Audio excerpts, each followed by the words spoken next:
It has begun. City Clerk, may I have a roll call, please? Mayor Grant. Here. Vice Mayor McCray. Here. Commissioner Katz. Commissioner Romulus. Here. Commissioner Casella. All present. All right. We will now begin. It is approximately 2:11. The budget, the agenda for the workshop is we will start with the budget overview, going through revenue and expenses, property millage rate, fire assessment rate. Then we will go through the general fund, administrative departments, police departments, fire department, development, public works and recreation, and if we have time, going through the utility fund, the operating and capital. Who is starting off with the presentations? Yes, just a couple housekeeping things. In front of you, you have a, can you hear me okay? Because I had them turn this down a little bit. No, you need to be up. Hang on, I got too many binders open. You have this binder in front of you, and this will be materials as we go through the workshops here over the next day or two, that or three, that as you request information that we may not have readily available, we'll go back, we'll get it, we'll bring it to you, but there's some miscellaneous data and items in here I think you'll find helpful. We have our budget resolution and the fire assessment rate resolution that you will ultimately be considering by the close of our workshops. So just keep that in mind, and your formal notice and agendas in here as well. We're going to start with a brief presentation. Tim is going to take us through the highlights of the fiscal year 16-17 budget. Then we will, at your pleasure, go through the departmental budgets. I know our larger departments, police, fire, development, public works, and utilities, have 5 or 6 slides each just to kind of overview their functions. To whatever degree you want to go through the smaller administrative departments like HR, finance, library, so forth, we can, and all department heads are here to answer any questions. So we'll go from there, and Tim's going to start with the PowerPoint. Just before Tim starts, Lori, I'd like it for the record for the citizens. I'm just saying the budget that was given to you all by the different departments, how much did you trim from that budget? About $3 million? About $3 million. We were a little over $5 million over last year's budget, and I got us down to just a little over $2 million. So $3 million. Right. Thank you. There you go. Ready? Is that on? Just for everybody in the audience, there are some copies of the PowerPoint and agendas back on the back table if you'd like to get one of those, because I know some of the numbers you won't be able to see or may have difficulty. So we'll start today with the PowerPoint. The first slide, the purpose of the workshop is to review next year's proposed budget for 16-17, provide an opportunity for comments from the public. By the end of Wednesday or the close of the finishing of this workshop, the Commission needs to adopt a proposed millage rate and a preliminary rate resolution for the fire assessment. Those two things have to be filed with the property appraiser by the end of this month. So those two are the critical items. The budget that you have in front of you does not propose a millage increase. It keeps the millage at 7.9. You can go to the next slide. And there's no proposed increase in the fire assessment. It stays at $100 per residential unit. So the schedule is today through Wednesday is discuss and adopt proposed millage rate and preliminary fire assessment. Thursday, September 8th is the first public budget hearing to adopt the proposed budget. Tuesday, September 13th will be a special city commission before your CRA meeting that night to adopt a final fire assessment rate resolution. And then Tuesday at your regular commission meeting, September 20th at 6:30, will be the second public budget hearing, which you'll adopt a final millage rate and then the final budget for 16-17 fiscal year. The next slide shows you that all the funds that you're going to adopt a budget for citywide total $179.9 million. The 4 major funds that make that up would be the general fund at $78.5 million, water and sewer utility fund at $42.1, capital funds at $23.1, solid waste at $10.5.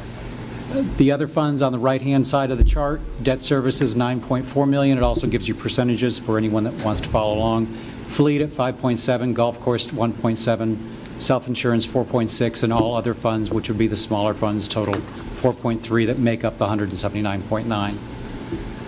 This slide tells you the funding sources that will fund that $179.9 million worth of budgets. The largest source of revenue is utility fees at 42.1, property taxes at 31.5, capital and bond sources 23.1, transfers between funds of 14.8. The other ones on the right-hand side will go down: solid waste fees at 10.5 million, public service taxes 9.5, intergovernmental 9.1 million, special assessment, which would be the fire assessment, 5.5 million, franchise taxes at 5 million, golf course 1.7, and all others at 6.4. I assume everyone can read those. Now we're going to concentrate on the general fund because that's where the property millage rate. Kim, just before you go there, I need it to be stated, how much money did we put aside, I'm just saying, in the slush fund?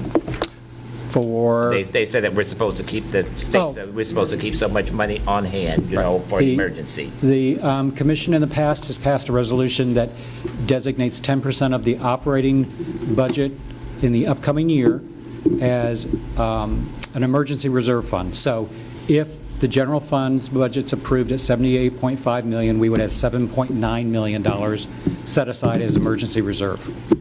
I think we should address it as emergency reserve fund instead of slush fund. Okay. I think that's what it's called. I put slush there, I'm sorry. Slush is the technical term. Yeah. Next, we're going to concentrate, like I said, on the general fund. So the proposed expenditure budget for the general fund for next year is $78.5 million.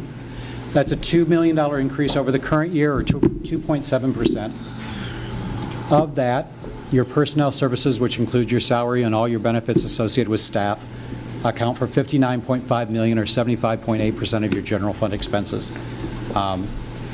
The operating expenses account for $15.4 million, which is about 20% of your general fund budget. Capital outlay within the general fund is 0.9, and non-operating is 2.7.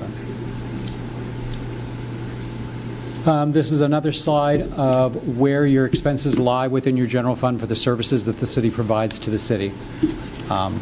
So out of your $78.5 million, 30.1 is proposed for police, 22.5 is for fire, public works at 6.8, general government, which would include yourself, city manager, finance, no.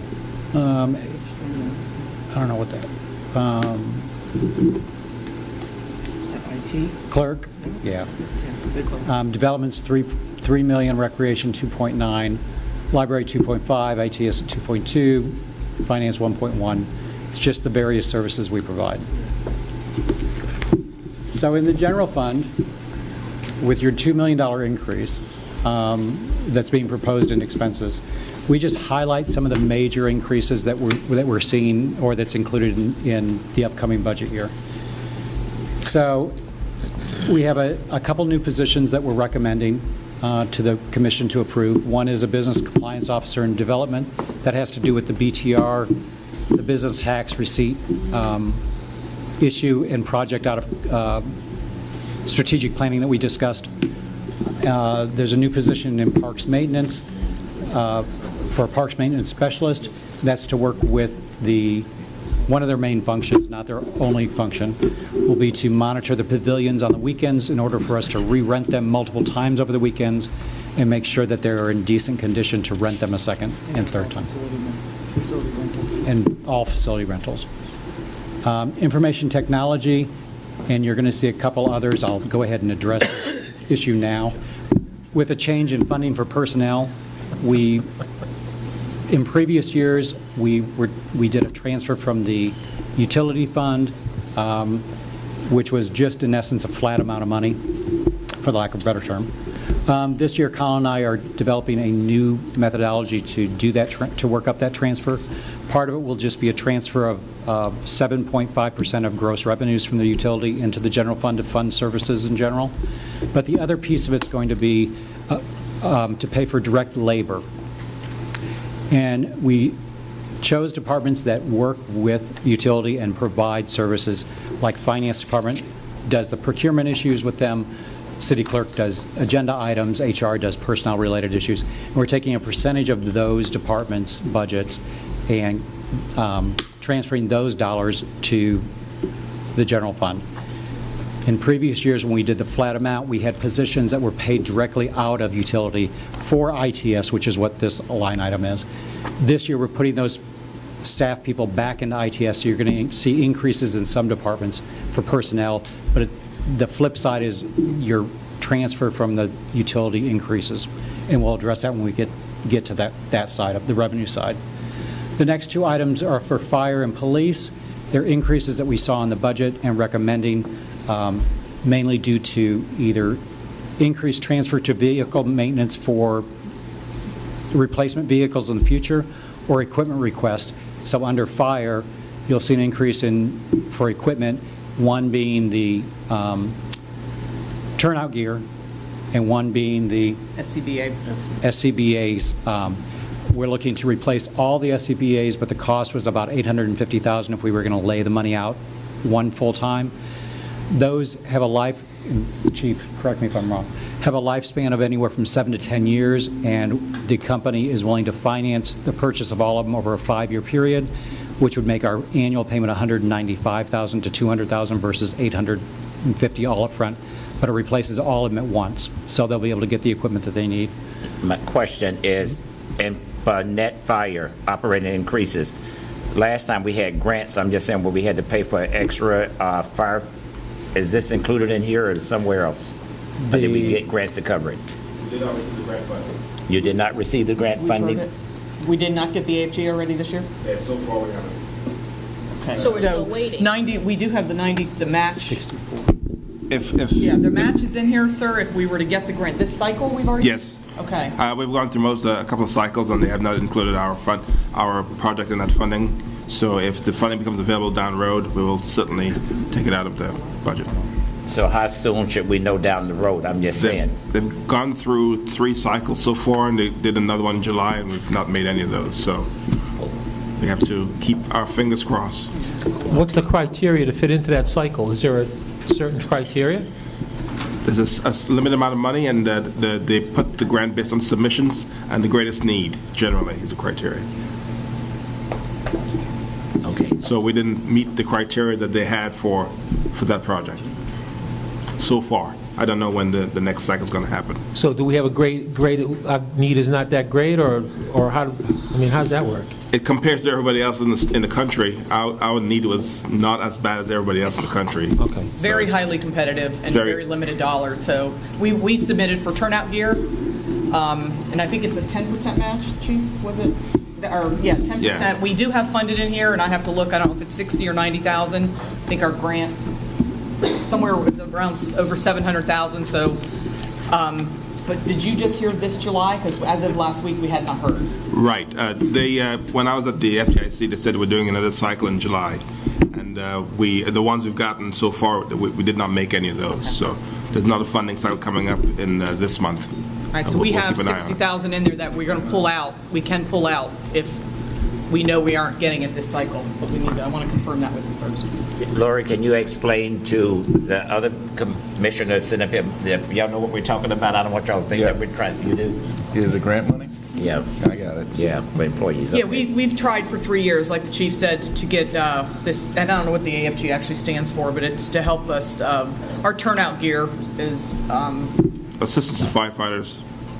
Assistance to Firefighters Yeah, Grant. right. Anyhow, All right. we missed it again. We didn't get awarded. So we'll pull that out, and then we will be funding over time. We've been funding.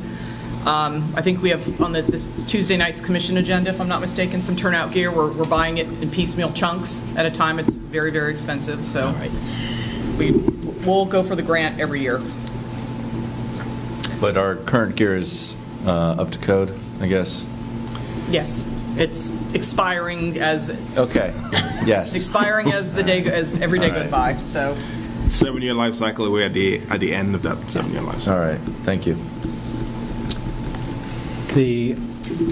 So there was an increase for a net increase in the police, and that is additional equipment also. One of the items that's in there is the possibility and hopefully rollout of the body camera, which is following a procedure and process, but from what we can see, the expense will be in next year's budget.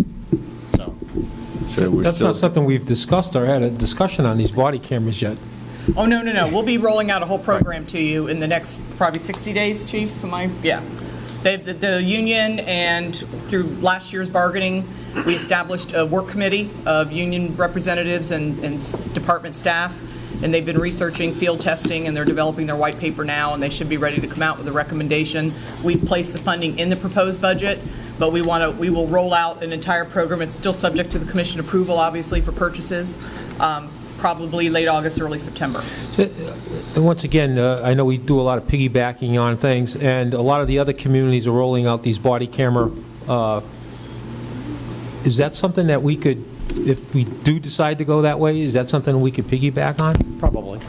As an actual purchase of As equipment? an actual possibly. purchase? We'll certainly look at, yeah, we always Yeah, look at it would those. depend on the specs for it and who has what and what documents are out there. Okay. I know we just funded for new tasers, and they were supposed to coincide with the body cameras. Is that correct, Chief?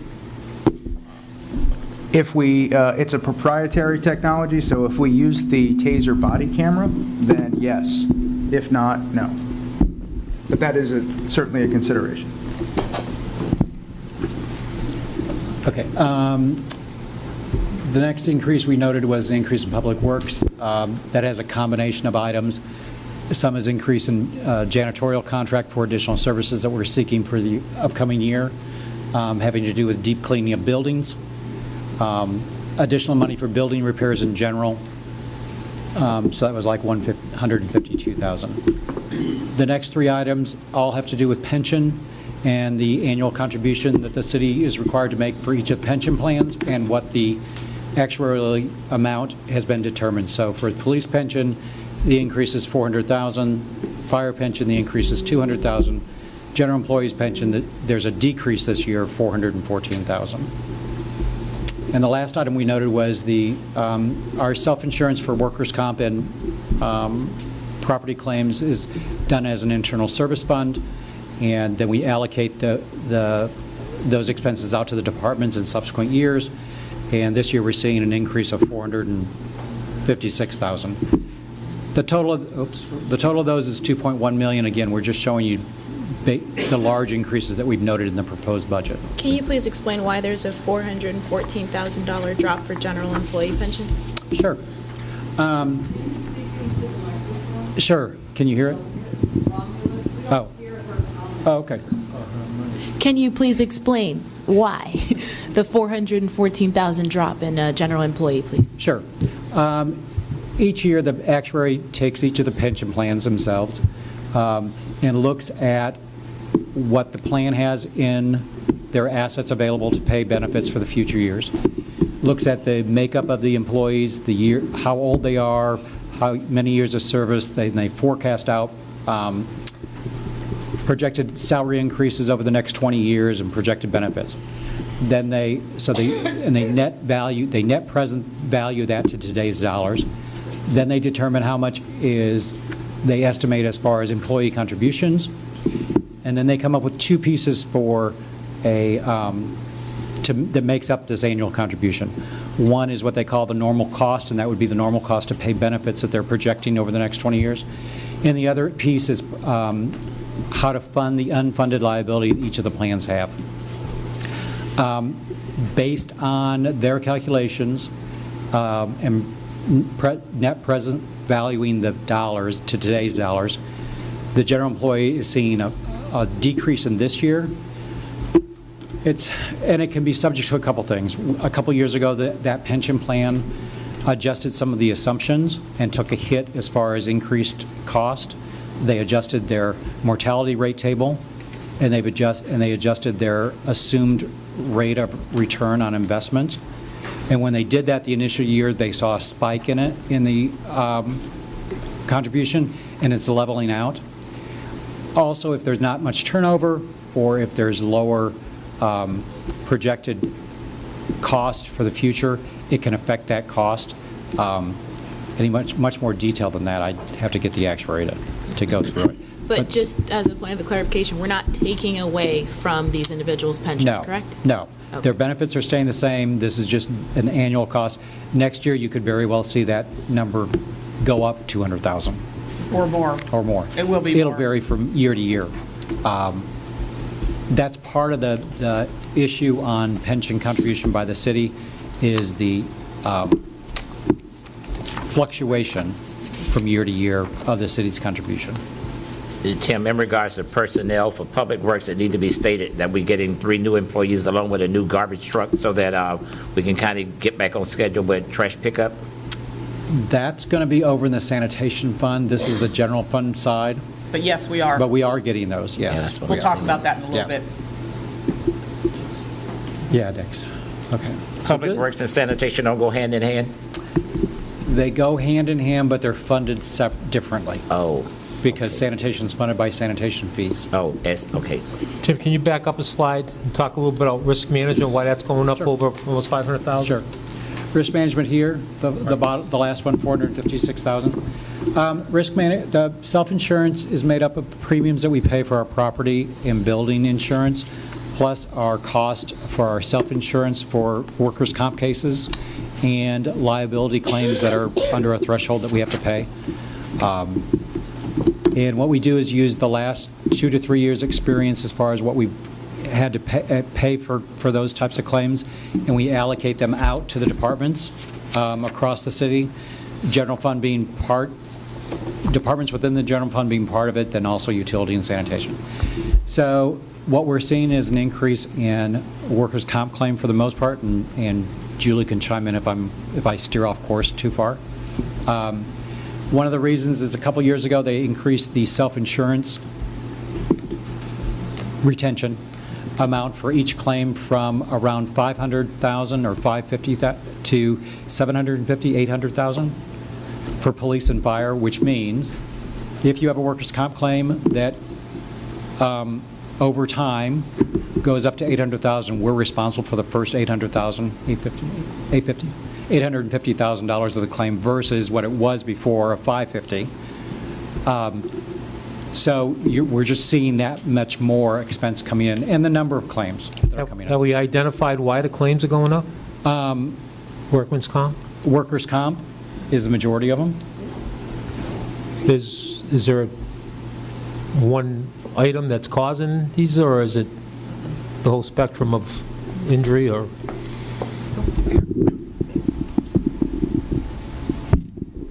It's the whole spectrum. I would say we've had an increase in the frequency of accidents, but also in the severity. We have some cases that are costing us significant dollars for individual cases. So it's really, I would say, more on the severity side. Okay.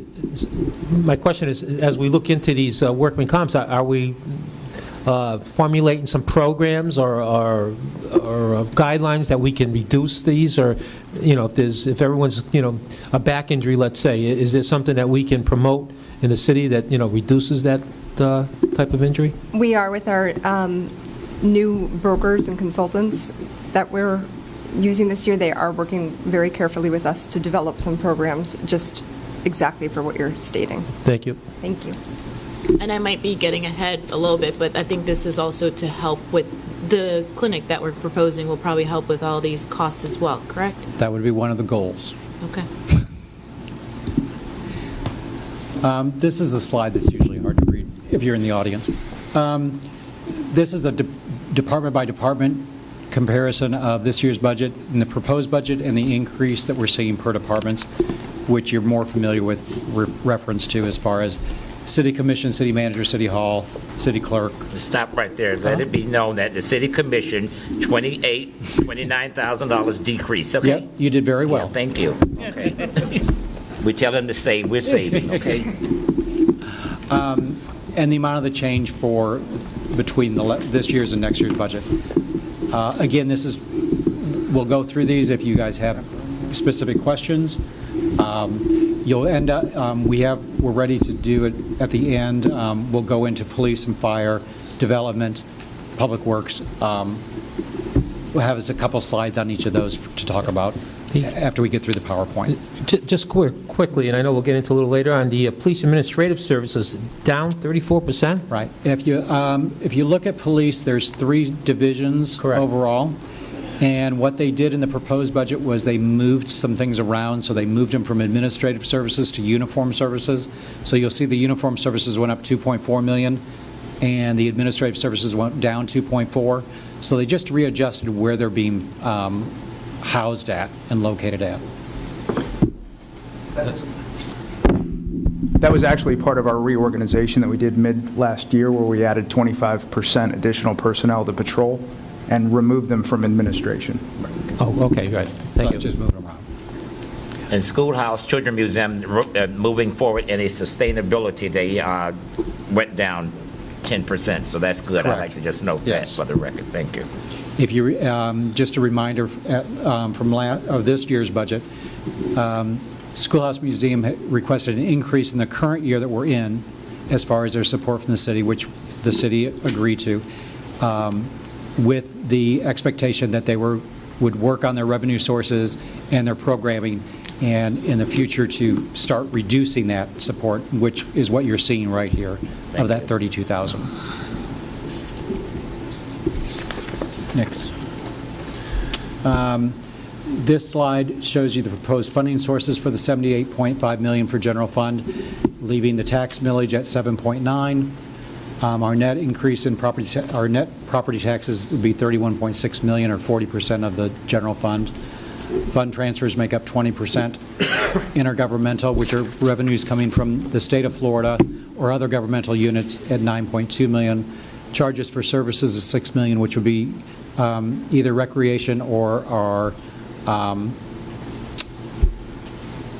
fire services contracts are there for charges for services. Fire assessments at 5.5 million. Franchise taxes are from FP&L. We have a franchise tax on everybody's bill. Licenses and permits, 4.3 million. Fines, interest, and rents. And then fund balance appropriation, which hold that thought. We'll talk about that in a minute. Tim, just real quick, Yep. fund transfer, is that what we're talking, like from utilities and our waste management? And Right. Fund transfers would be from other funds into the general fund to into the help general fund. fund? Okay. Yep. And those usually come out of those two funds, correct? Yeah, and you'll see them actually right here. Is that the Okay. next slide? Okay. So this slide shows you the major proposed revenue changes for the general fund for the upcoming year. So property taxes gross amount, which would be 2.7 million increase because of the increase of assessed value. Our millage is staying the same. Our assessed values went up 7.99%. Part of that increase is attributable to the CRA district, which is a good sign. Their revenues would increase $670,000 from us. We get the revenues in, we then transfer the money to the CRA. So their city portion goes from 5.9 million to 6.6 million. So our net increase in property taxes that remain in the general fund is 2.1 million.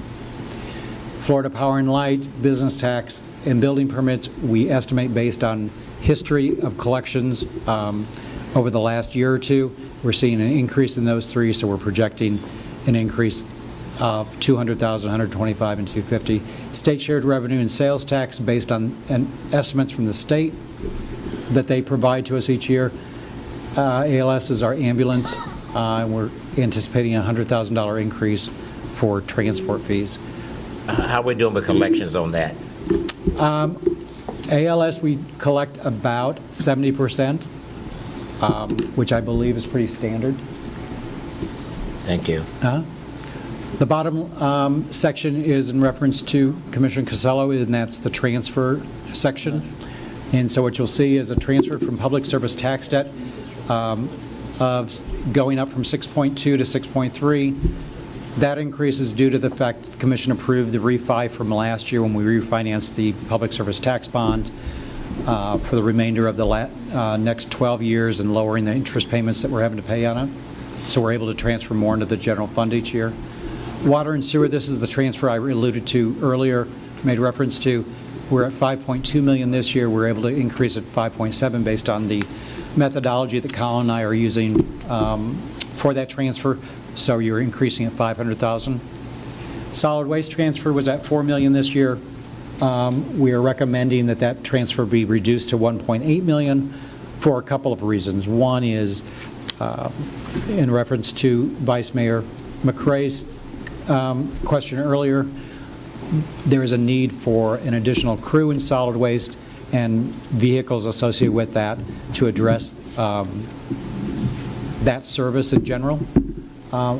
Also, that $4 million transfer was a large amount to transfer out of that size fund in previous years. The total revenue charges coming into that fund ranged from $10 million to $11 million a year. $4 million, by my opinion, was quite high to transfer, and we need to back that off. But the main part right now is that it can't afford the $4 million a year, and it also needs the staffing and the equipment to address the service that we're providing to our residents in the upcoming year. Fund balance needed is the amount of fund balance out of your reserve or additional reserve above your emergency reserve, because that's never touched unless there's an emergency that we come back to you for. The current year, we had approved $450,000 coming out of the emergency, or out of the reserve, sorry. The upcoming year, we're requesting that to be at $426,000. Now, again, just a reminder, this is a budget for the upcoming year. We're putting this together starting in February through today. When we forecast for October 1 through the next September 30th. We normally are very conservative on revenues, and we normally do not ever spend all of our on the expense side. So in the past few years since I've been here, we've not had to use that fund balance that's appropriated. So based on history, I would hope that we wouldn't use that when we get to the end of the year for the 426. But now when we're forecasting going the upcoming year, we need that amount to balance the budget. The next one will Tim, show you. Just real quick, and it gets back to the solid waste.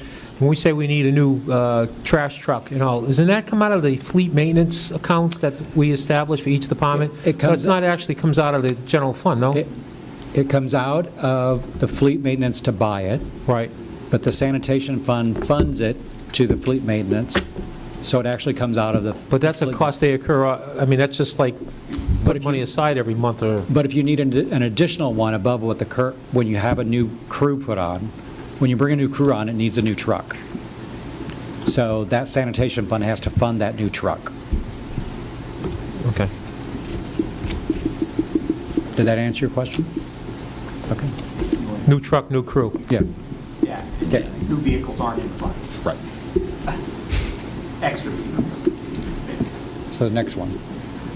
So this chart shows you how the general fund balance has ended up each year over the last number of years. The red line is the amount of emergency reserve that's set aside by commission resolution. And that's the 10% of the upcoming general fund budget for the next year. The blue line is what we've ended up with as far as a total fund balance. So the blue line includes the red line. So if you look at the next to the last line, 9/30/2015, we ended up with $12 million of fund balance, and 7.7 was set aside as emergency reserve. So the difference between the line is what you have for an additional reserve. The estimate for 9/30/2016, which is the last part of the chart, we would set aside 7.9 for emergency reserve based on the $78.5 million budget we presented in front of you. And we're anticipating that we're going to end up with a $12.4 million worth of fund balance, which equates to about $4.5 million of additional reserves that you have above your emergency reserve. That's where that $426,000 comes out of. Next. And it's been the history of the city that obviously we got to fund the budget, and we don't always use all those funds that we appropriate for the budget, and that goes back when we borrow from that reserve fund. We replenish it at the end of the year. It goes back in. Right. Goes back it ends up in that the blue line, the $12 million or $12.4 million. The next two slides concerns the rollback rate. I'll try to explain this. For the public, the rollback tax rate is the rate that the city would set its millage rate at to collect the same dollars from ad valorem property taxes that we collected this year. So with the increase in values that we citywide of 7.99%, in order to collect the same amount of ad valorem tax dollars, we would adopt a millage rate of 7.3816. We are recommending a 7.9, which is the current millage rate. This chart just shows, based on the budget that we've submitted in front of you, at 78.5, if the commission adopts a 7.3816 or the rollback rate, you go all the way to the right, all the way to the bottom, we would, in essence, we'd be short $2.1 million worth of revenue. So we would have to go in and reduce expenses by $2.1 million. Next. So what that does is, with the proposed rate at 7.9 mils, we are required by the state to place an advertisement in the paper during our budget process in September that'll say there's no rate increase from the current 7.9 mils, but there is an actual tax increase of 7.02% per the state trim calculations over the rollback rate of 7.3816.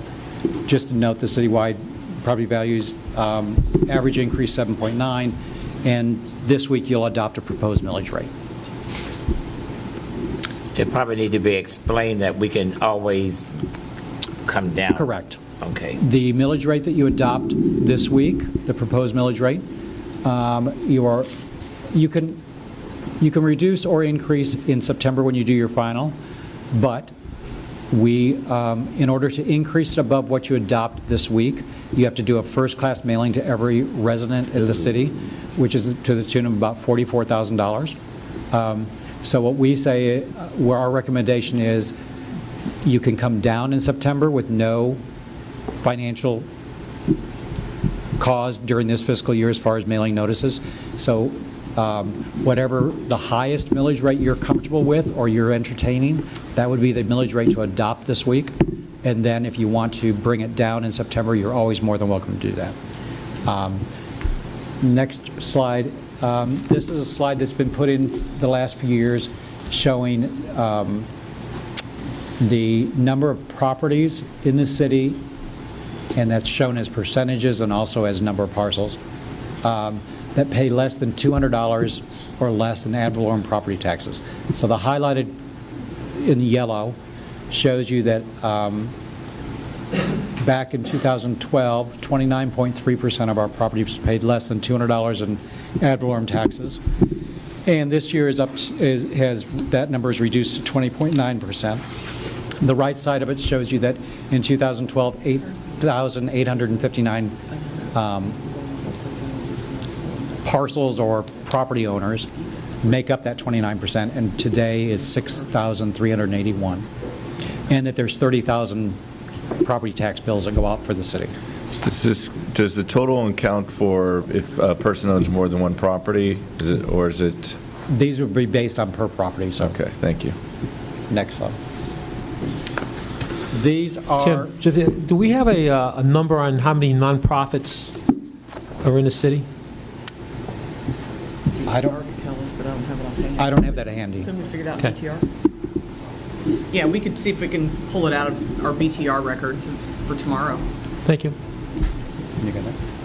I remember at one point years ago, talking with the chamber, they had well over, just as memberships, well over 100, almost 150 nonprofits in membership. I don't know where that stands, but Have we ever introduced they call it the pilot program, payment in lieu of taxes, and reach out to some of these? I know some of the nonprofits already pay something towards the city in lieu of taxes, but have we finally adopted a plan like that, or have asked our nonprofits? And I don't even know how many we have out there, but. no, I'm not aware of an actual plan, so to speak, but I know we've had those arrangements, I think, with Clipper Cove, and there's a few developments out there. Jim, I'm going to rely on your memory, that it is a payment in lieu of taxes. I don't know that you need a program, so to speak. I think it's a case-by-case basis and what's possible, legal, and negotiated. Okay.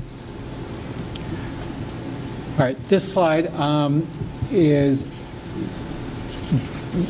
it's for information for the commission and for the public, and it's 4 different scenarios based on a homesteaded property. And what we do is we take the 4 properties with assessed values of $50,000, $150,000, $250,000, and $500,000. And when you apply the Save Our Home law that was passed, the Save Our Home law says that the tax assessed value of a homestead piece of property can increase 3% or the CPI, whichever is lower, for a year. The CPI for this year, the property appraiser is using 0.7%. So we do these scenarios and apply our tax rate to it, so you can see what happens to a homestead property from last year to this year, based on the 7.9 proposed rate that we have in the budget. So you can just pick one of these. I'll pick the $150,000 on the upper right-hand side. $150,000 with a $50,000 homestead gives you a taxable value this year of $100,000. For the upcoming year, with the 0.7 cap, will increase to $101.50. When you go down, the monthly property taxes will increase from $65.83 to $66.52, which is 69 cents a month increase. You go to the bottom one at $500,000 on the right-hand side, it's the same process. The monthly property taxes go up from $312 to $315, which is $2.30. Now, these are homesteaded properties that have the homestead against the assessed value. The next slide is non-homesteaded properties or commercial. So this would be all your commercial properties and residential properties that are not homesteaded. They do not have the benefit of the Save Our Homes law. So their tax rate or their assessed values and their taxable values, we use the average rate that went up across the city of 7.99%. We use 50,000, 150, 500, and $1 million as far as assessed values, and what the new values would be based on a 7.99. Understanding that some properties will have increased 12%, 13%, 15%, but other properties may have only increased 1% or 2%. So 7.9 is just average. Do we know the outliers? Outliers. What property approved the greatest amount and what property declined the greatest amount? No. This is just what's provided by the property appraisers. When they just give overall value and what the average increase is. Okay. Before we get questions, let's stay there. I'm just saying, we are already at 7.9. What would we lose if we go down to 7.5? I'm just trying to get millage rate. Based on current assessed values, each 1/10 of a mill generates about $400,000 worth of property taxes. So if you were to take 7.9 to, what was it? 7.5. 7.5. So 1,000,006. 1.6 million, okay, reduction. And so if we increased it, that means we have an extra $400,000 roughly? Per 10. Yeah, if you go from 7.9 to say 8, it'd be 400,000. And I was watching, as for the homestead properties, is that still only a, what is it? People, was that like almost a 1% or 2% increase? So what would it be, what would be the what would be the change percentage with a 0.1? With an 8 mil instead of 7.9? Yeah. I don't know if you can do those numbers or get back to us. I can get back to you. Or just use the 1,000 as an example. There's some numbers up there. Go up to $10. $10? Yeah. $10 total, but the increase would only be, I don't know. What So instead of it being 798, it would be 800, so an extra $10. right, a year. A year. Or $2. Yeah. Yeah, that'd be very small. Go to, All right. I know.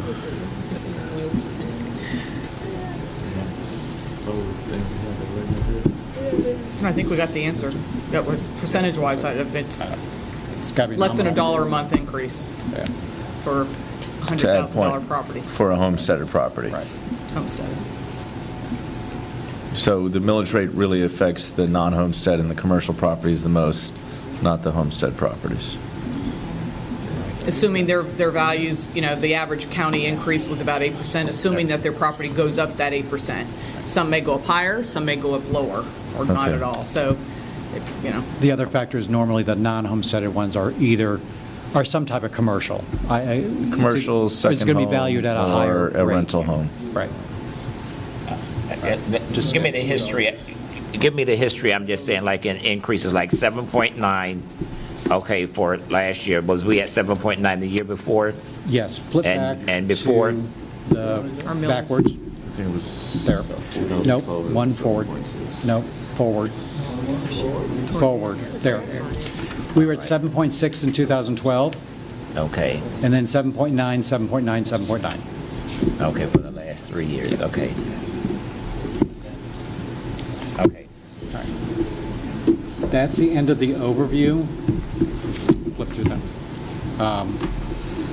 So now what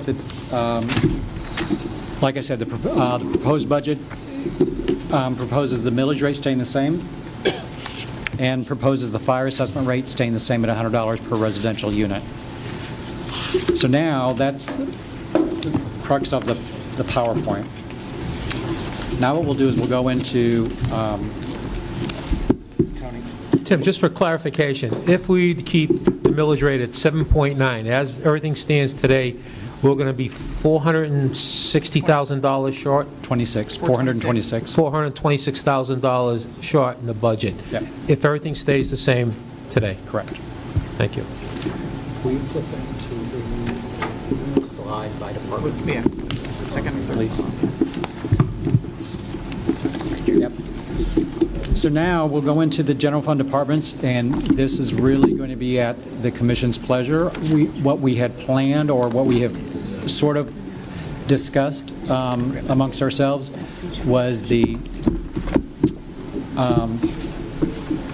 administrative departments, which is city commission, city manager, city hall general administration, marketing, city clerk, finance, IT, HR, city attorney, and then probably library, schoolhouse, museum.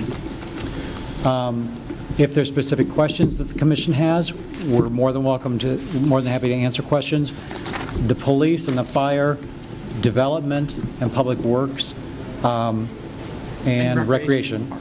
I'll have a brief slides to show you. So, Just real quick, this emergency management, why minus 72%? What is that all about? emergency management was, previously, we had paid a telephone line for PSAT. Yeah. It's a secondary I don't know what it's called. communication line. And after we moved communications over there, it was discovered we didn't need that line, and that was like $4,800 a month that we were paying for this special line. But once we got communications over there and got tied into the county system, the way we got tied into them, that we didn't need that line, so we could discontinue it. Okay, thank you. I know we haven't got to income yet, but where that red light camera money comes in at, which one of those? That, it doesn't come into any place here. It comes into our other funds when we get to that after utility on our schedule.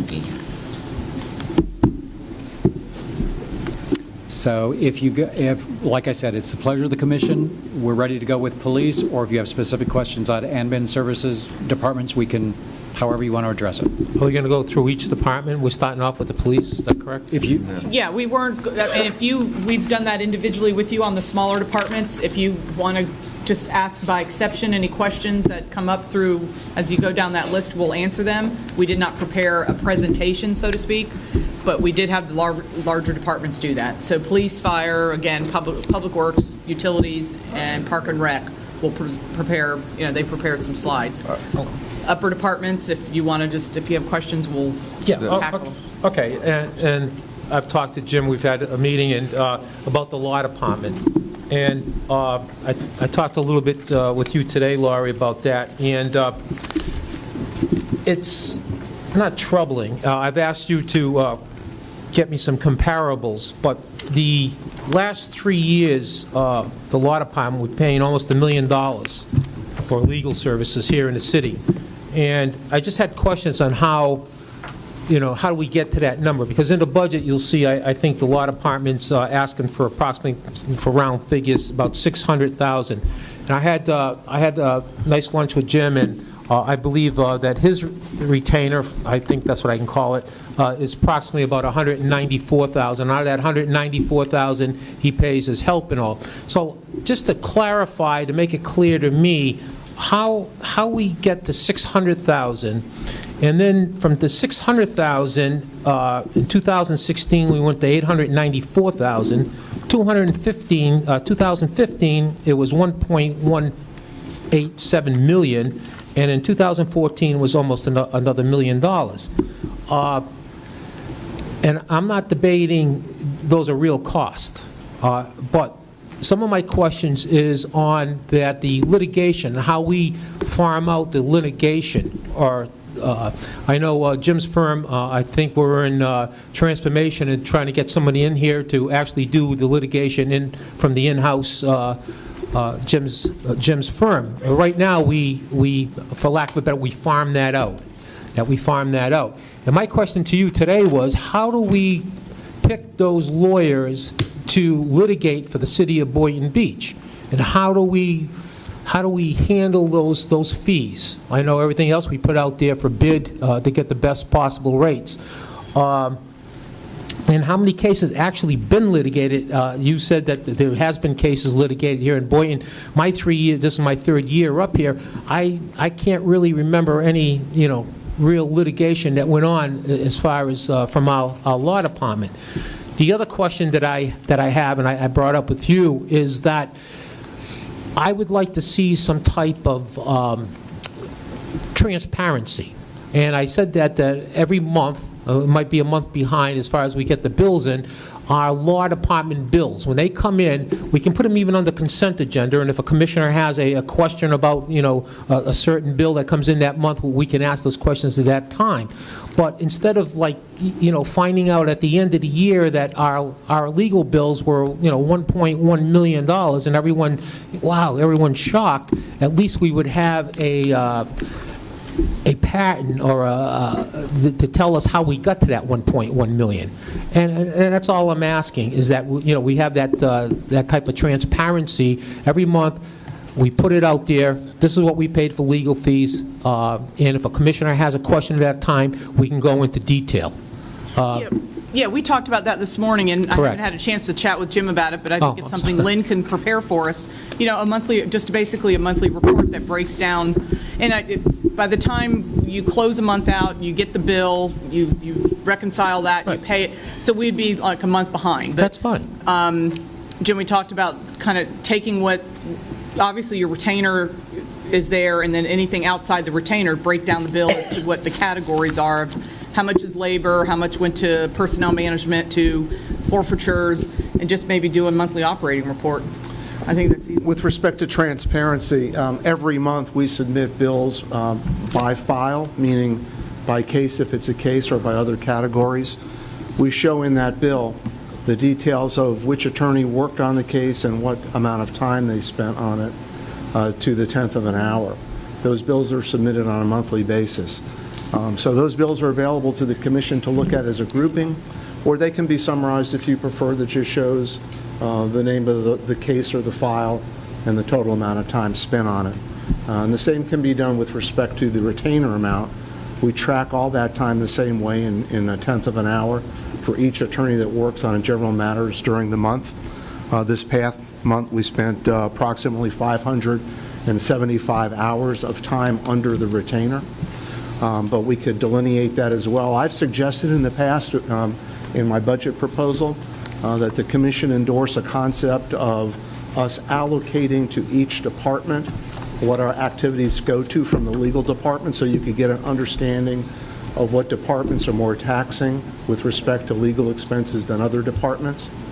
That's not necessarily meaning that we would expect them to budget for that in their budget, but if we were to delineate where the time is spent with respect to them, you'd get a better feel. I think right now you know that in the past year or two, a significant amount of time has been spent on the police department matters, both collective bargaining, labor disputes, arbitrations, and the litigation that, of course, has made the newspaper. And I will tell you, not into a lot of detail, but I think the thing that upset me about this and got me on this path here is that when we go behind a closed-door session and we settle a case for a $10,000 settlement for whatever reasons, it's settled, and then I ask, what was the attorney's fees, and the attorney looks at me and says $22,000.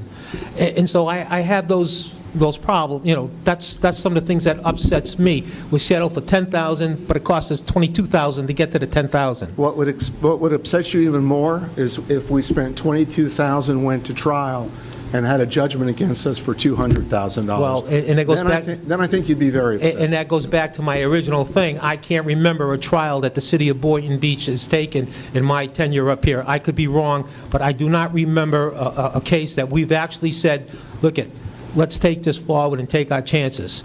And that's, we do a lot of things behind those closed doors, and I understand it's a business decision. I've really gotten that business decision down pretty good, and I understand that. The closed doors permit us to discuss the pros and cons and the risk associated with litigation that before we've made an offer or responded to an offer to settle that you probably don't want to disclose because it would affect the bargaining position of the city if the case can be settled.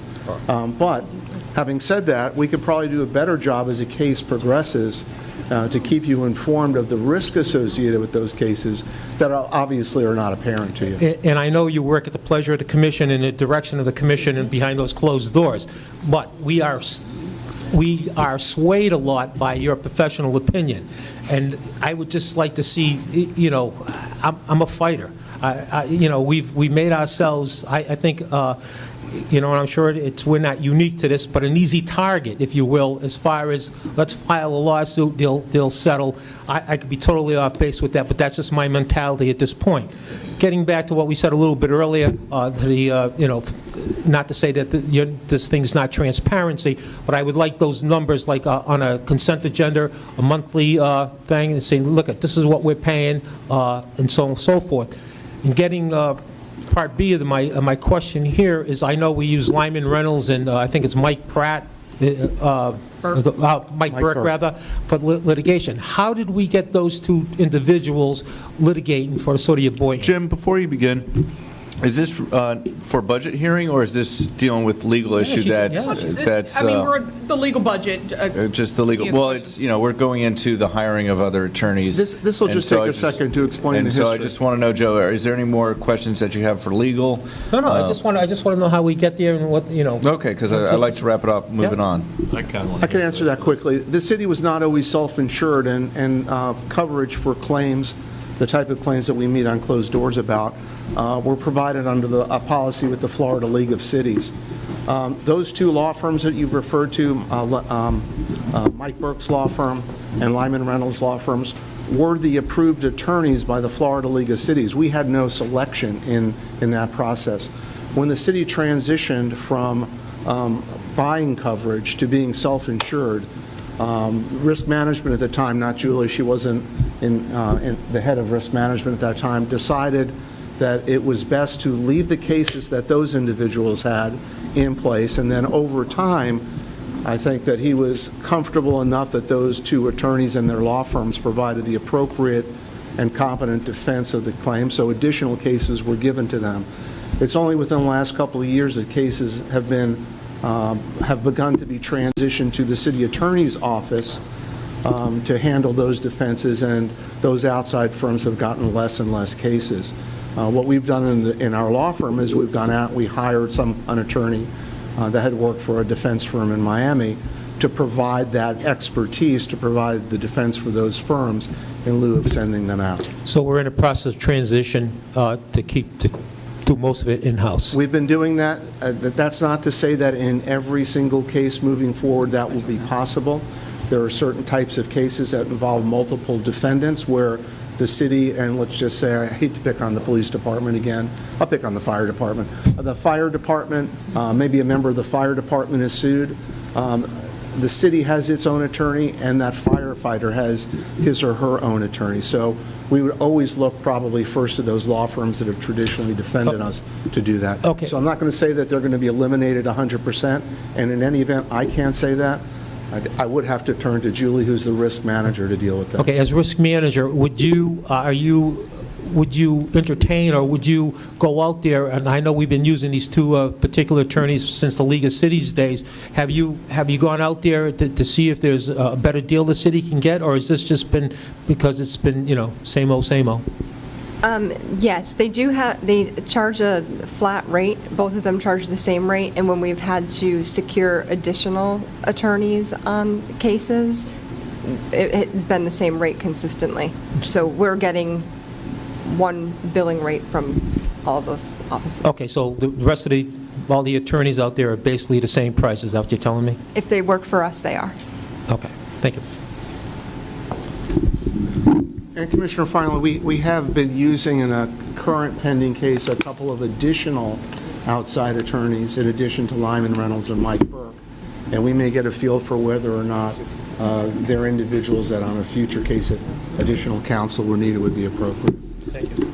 And someone mentioned earlier, sorry, Vice Mayor, someone mentioned earlier that we may be trying to transition where we would get an in-house attorney. Can we elaborate on that? Is that what I heard, or did I not hear it correctly? Did I hear? You did not hear it from the legal department? Okay. Because we I literally heard someone say earlier about we might be getting some type of in-house attorney. Did you say something about that, Tim? If you've heard that, you've heard it in the community. Just to clarify, I think I might have suggested that or brought that idea up, Commissioner, but I'm not ready to pursue that at this time. And I think the one thing you did here was Jim mentioned transitioning from the outside firms for the legal to in-house, which would be him. So you might have heard that transition. Okay, I guess that's what I heard. I heard something about in-house, Yeah. so. Yeah, that's... If we yeah, can that save was some into money, Jim's- then I'm all for that. All right, in regards to submitting bills, and when we are having cases where, we have, we cannot discuss it, well, presenting those bills, we vote on those bills, would that be a conflict? That's what I'm trying to figure out. No, sir. I don't see any conflict there. Okay, all right, that's clarification, good. Let's go. And are we going through the fire assessment now, or is that afterwards, after police? Yeah, I would suggest to Other do funds. police if you're ready to listen Okay. to police. We'll get through all the general fund departments first, and then we'll get into other funds, which you'll have the fire assessment fund then. No. Okay. I was just looking at the agenda, and so it said the fire assessment was next. Oh, We did? that was just that you were on the budget overview. Just at we're recommending the fire assessment stay the same at $100 per residential unit. Now, that's a source of revenue into the general fund. It's at your pleasure if you would like to discuss it and when you would like to discuss it. Just by the end of this workshop, by the end of the 3 days, you just Okay. need to adopt a preliminary rate. We'll wait after fire then. Okay. So next up will be police.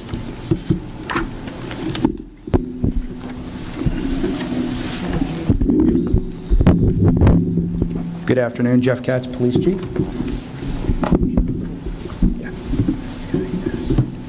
Yeah, we're, actually, if you just click through, I don't have a remote, so.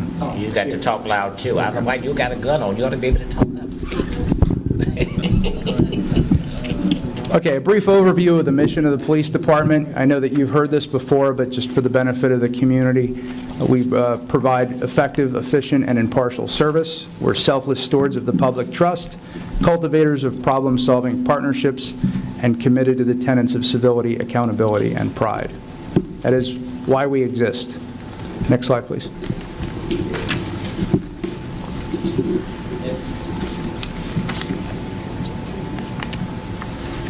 Okay, some information about the service delivery from 2015. We responded to 63,221 calls for service, which is a 10% increase over 2014. We issued 5,796 citations. We made 2,394 arrests. 95.2% of those arrests involve absolutely no use of force. I wanted to point that out because I think that's an important distinction. We responded to 4,320 alarm responses, investigated 3,029 traffic crashes, most of them during in-season. We had 11 traffic fatalities, conducted 8,200 extra patrols, and conducted 18,998 code compliance investigations. So that's the body of work that was done by our personnel in 2015. Question. Yes, When sir. a person goes to court and they find a X amount of dollars by the judge, how much money do the city receive? Or do we receive anything? That would really depend on whether it's a civil court, whether it's criminal restitution. We don't currently have a restitution program in place. That's All something right, we... say Mayor Grant get arrested, get a ticket, and go to, how much you have to pay? If he's convicted on a traffic citation, we would get $12.50. Oh, that's all you worth. Wow. And that would go toward police automation or a county radio system. Okay. That's specifically earmarked for that. So a couple of the advancements that we've achieved in the fiscal year 15-16, we did a reorganization, as I'm sure you're aware, and part of that reorganization was to put a captain in charge of administration and have that captain take a look at and work with risk on assessing, one, where are we getting sued, and two, how are our personnel getting injured. Sorry to interrupt. Is it okay if we ask questions as you're doing this? Oh, absolutely. Can we go back a little bit? Do you have an explanation at all for why the 10% increase?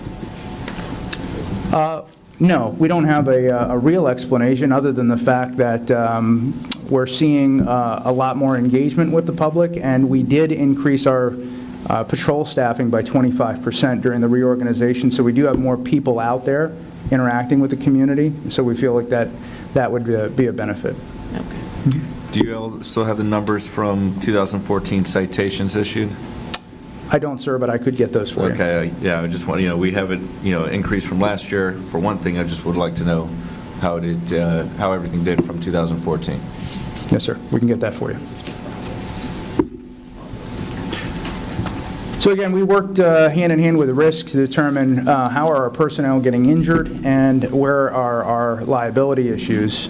We've determined that one issue that we have where we could see improvement is in the development of a personnel wellness plan, defensive tactics training, and the way we configure our patrol vehicles to be more ergonomically efficient and to help keep drivers' attention in front of them. So we exercised something called a blueprint system for our patrol vehicles. More or less, you can operate your emergency equipment by using your horn. Makes it a lot easier than hitting little switches down below. All right? That picture up there, where's it from? The picture on the top? Yes. That's at the hall in the back of the police department heading out to our parking garage. Those are our locker systems, and I'll get into that in just a moment in terms of the cost savings through efficiency. You look like you got a lot of room there. Just kidding. It's a hallway, Vice Mayor. Chief, not to get off message, but could you recommend to your officers when going in for fuel to slow down going into the DPW garage? Sure. We had to install the gate down there to slow them down. Absolutely. Thank you. We'll have that discussion. Boy, did Jeff pay you to say that? No. Yes, he did. We also continue with our community partnership and building. We initiated a program with the CRA, in partnership with the CRA, the Neighborhood Officer Program, which has been a huge benefit in building bridges and building trust in the community. We plan on continuing that program. We also continue with our quarterly town hall meetings, which many of you attend, and we appreciate that support. We have great feedback from the community. We just had one last week. Cost savings through efficiency, we conducted a reorganization. We increased our patrol presence. As I said, we added 25% additional personnel to road patrol. We instituted a quartermaster locker system, so that actually saved us money every year because it was a one-time expense out of forfeiture. What you see on the picture up top there is a biometric, an RFID system where we can check out sensitive items like AED equipment and things of that nature, and then we have accountability as far as who has what piece of equipment. In the past, we had officers assigned to check that equipment out. We had to compensate them for that, but we've automated this system. We also have a captain in charge of budget and procurement, and that person is versed both in law enforcement and now in finances, working with our finance department, and we're looking for better ways to increase our efficiency in our procurement. I think we've done that, but we're going to continue to do that. So in terms of the budget impact for this year, what you see on the left is the budget approved for fiscal year 15-16, which is $29.4 million. And you see to the right the proposed budget for 16-17, which is $30.1 million. And then there's a breakdown underneath. That breakdown we'll get into in greater detail on the next slide. So uniform services, as I said, we increased our personnel by 25%. And what you see there is that 50% of the cost for the uniform services budget goes to salaries and wages, 34% to benefits. That's an 84% overall. And then our operating costs are roughly 16%. So go ahead. Chief, at your awards thing the other day, you had quite a few of your new uniform individuals did a lot of life savings things, and that should be noted. I was very impressed. Thank you. Thank you, sir. Yeah, our personnel, we don't get a lot of attention when we do save lives. We do it in conjunction with the fire department an awful lot, and we're very proud of our personnel. In terms of administrative services, you can see we have a 34.4% decrease, and that's generally because we took a lot of personnel out of administration and moved them onto the road. That was also part of our reorganization. Support services, you see a slight increase. Again, you're looking at 55% for salary and wages, 34% for benefits, and then 11% for operating costs. And you do see an increase there. One of the reasons is because our tech services unit falls under support services, and we have an earmark in our budget for $100,000 for a body camera program.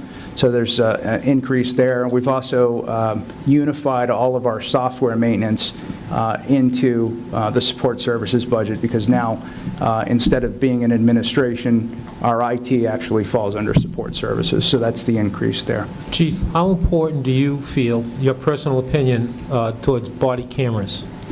I love the idea of body cameras, and I think most of the police officers that you talk to would agree with that.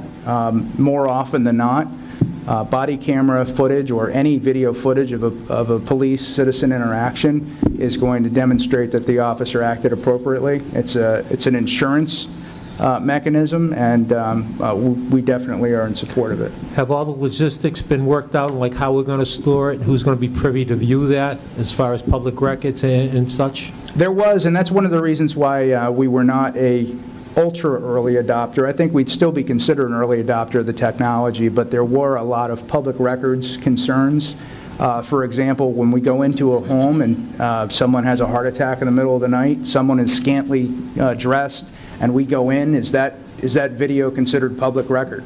Obviously, there are some civil liberty issues that we had some concerns over, and we worked with the state of Florida, and actually that statute has actually been drafted, so we have clear guidance in that area. Thank you. Mm-hmm. Chief, if we get rid of red light cameras, how many employees will we lose? Will this come out of this support service right in here? The red light camera program, as I understand it, funds 3 positions right now. Thank you. Let's see. So what we're looking for overall, as far as the increase is concerned, you're looking at body cameras, officer physical exams, and those have been part of our collective bargaining agreement with the Palm Beach County PBA. Those are already instituted into the CBA.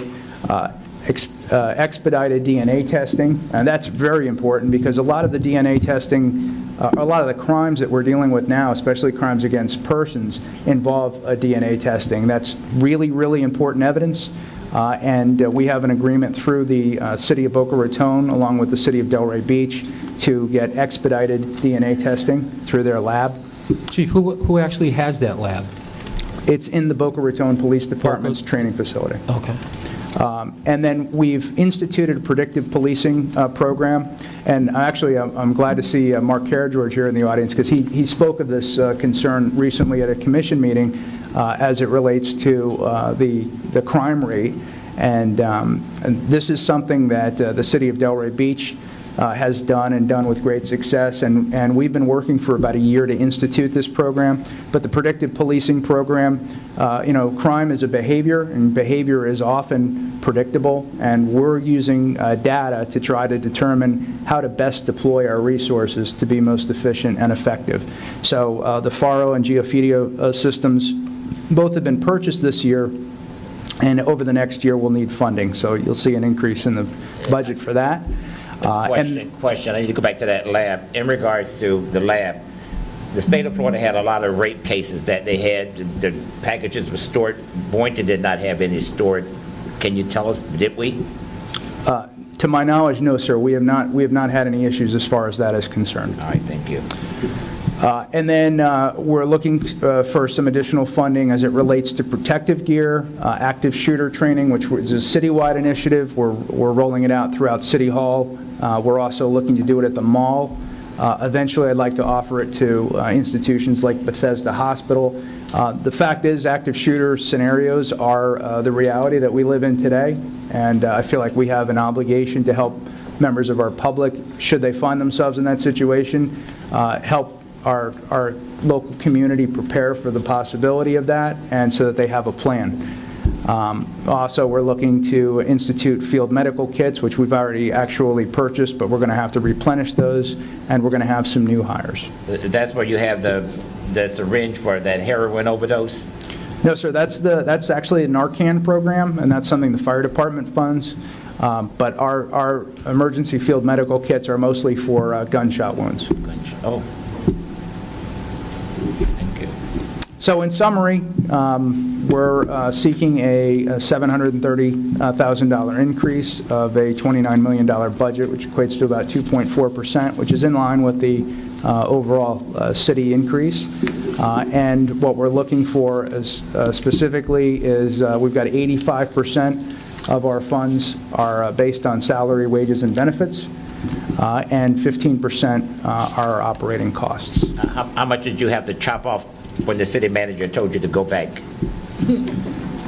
We took off quite a bit, but the way that the city manager and I have discussed doing a budget is to submit what it is that we want, and then we work out through it. So it's more or less a wish list, the first draft that goes through. But we're definitely pleased with this proposal, and we believe we can operate well. Chief, with the wish list, give me a figure. That's what I'm asking. Before you cut anything off, I just need the wish list price. I think it was about $1 million more than this. $1 million you cut off. Thank you. That's what I need to hear. Good. And let me elaborate on that for a minute, because part of that and my philosophy behind that is for my awareness of what the needs are that are out there. Because if they don't bring anything forward each year, I don't know what is out there, and all of a sudden I don't want the criticality of something hitting me, and it's, oh, we need to spend $1 million next year. So I have them identify it all, and then let me have the opportunity with our team to weed through what we can parcel out over time to pay for. And they do a very good job of that. Manager, I had asked you to put together a couple of numbers for me, the municipalities and what their police departments. You got those right lists for commission here? Yeah, what we did, Commissioner Casello had asked that we take a look at, I used 4 other cities. So we used Boynton Beach, Delray, Boca, West Palm. As far as their percentage and their I also included per capita because I think it's a more relevant data point to look at. Their operations compared to their general fund budgets, and again, percentage of operations, I broke it down per capita, as well as the same for fire. So before you'll have, and there I think we made enough, maybe like 20 extra or 10 extra for the audience.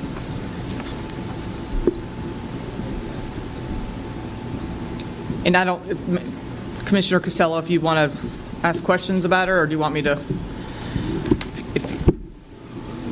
I have one column population, then what the general fund total expenditures were for those cities. So we're at 72,000 roughly population. Our general fund budget is at 78.5. Delray's at 100, that's million. Delray's at 110 million, and they have 63,000 people. Boca's at 87,000 people and 190 million, and it goes bigger for West Palm. So I took the police expenditures out of their general fund and broke that down by percentages. I don't want to sit and reiterate, you can read, so you tell me what you'd like to. Right. I'll go ahead and be the first one to say something. From what I'm looking at in front of me is like we're holding our own. I'm impressed. Yeah, when I broke down the per capita, on a per capita basis, which we simply took our general fund expenditures, police department expenditures, and broke that down over population, we're at $414 per person. Per capita is what we spend in the police department. Where when you look at Delray, it's almost $500 per person, Boca's $485, and West Palm's $560. So and that's police. Yeah, but their general funds are a lot higher than ours, That's too. what I was going to say. I mean, right, keeping up. And same thing on the percentage, and that's why I broke it down both ways, because the percentage is the same too. When our police budget is 38.4% of our general fund budget. When you look at Boca, their police budget's 22%, but they're $190 million and we're $80 million. So I just wanted to put the. I think I think those are the real numbers when you look at the 38.4% versus Delray Beach 28 and Boca 22 and West Palm 36, which is even lower than us. I mean, that's the real numbers, because you get into the other way, the general funds are much higher than ours, and also I don't think you can break it down, per person, per capita cost. Yeah, well, and that same goes on the percentage side too. Right. A percentage is the same of a much. So what I'm looking here is that we're paying a higher percentage here in Boynton Beach. Our operating budget is 38.4% versus those others, correct? Correct. If the To city our- made more money, it would be less. Exactly. And I believe that's what makes us competitive, the fact that we're still on a lower budget compared to these cities, but yet we're still competitive in our prices and our salaries that we're giving to our police and fire. I think that think we should be commended at some point for that. I agree. We're very competitive. We're probably the second or third on the list of highest paid salaries for the police department behind the sheriff in Boca. It's not an argument. My point here is that we got the highest percentage out of the general fund expenditure. We're paying 38% versus those other numbers out of the general fund. Am I correct in saying that? Yeah, that is correct. Okay. Our police That's my department's the point. largest part of our entire budget, and fire is right behind that. Right. Yeah. And getting on that same subject there, I see that, Tim, I think you've said it's 68% or 67% of the general fund? For public safety? Public Yes. safety, but yet on page 4-7, public safety, $56,547,980, you've got 72%. Was that a misprint?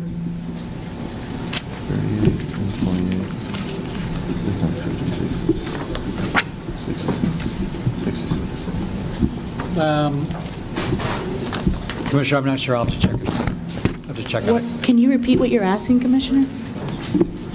I've asked Mr. Howard what percentage that we pay for public safety, what percentage of the general fund that is, and I think the number he gave me was 67% point something, rounding it off.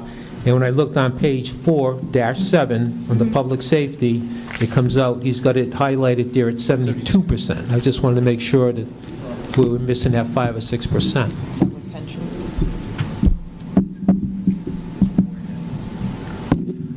I'll have to check on it and see.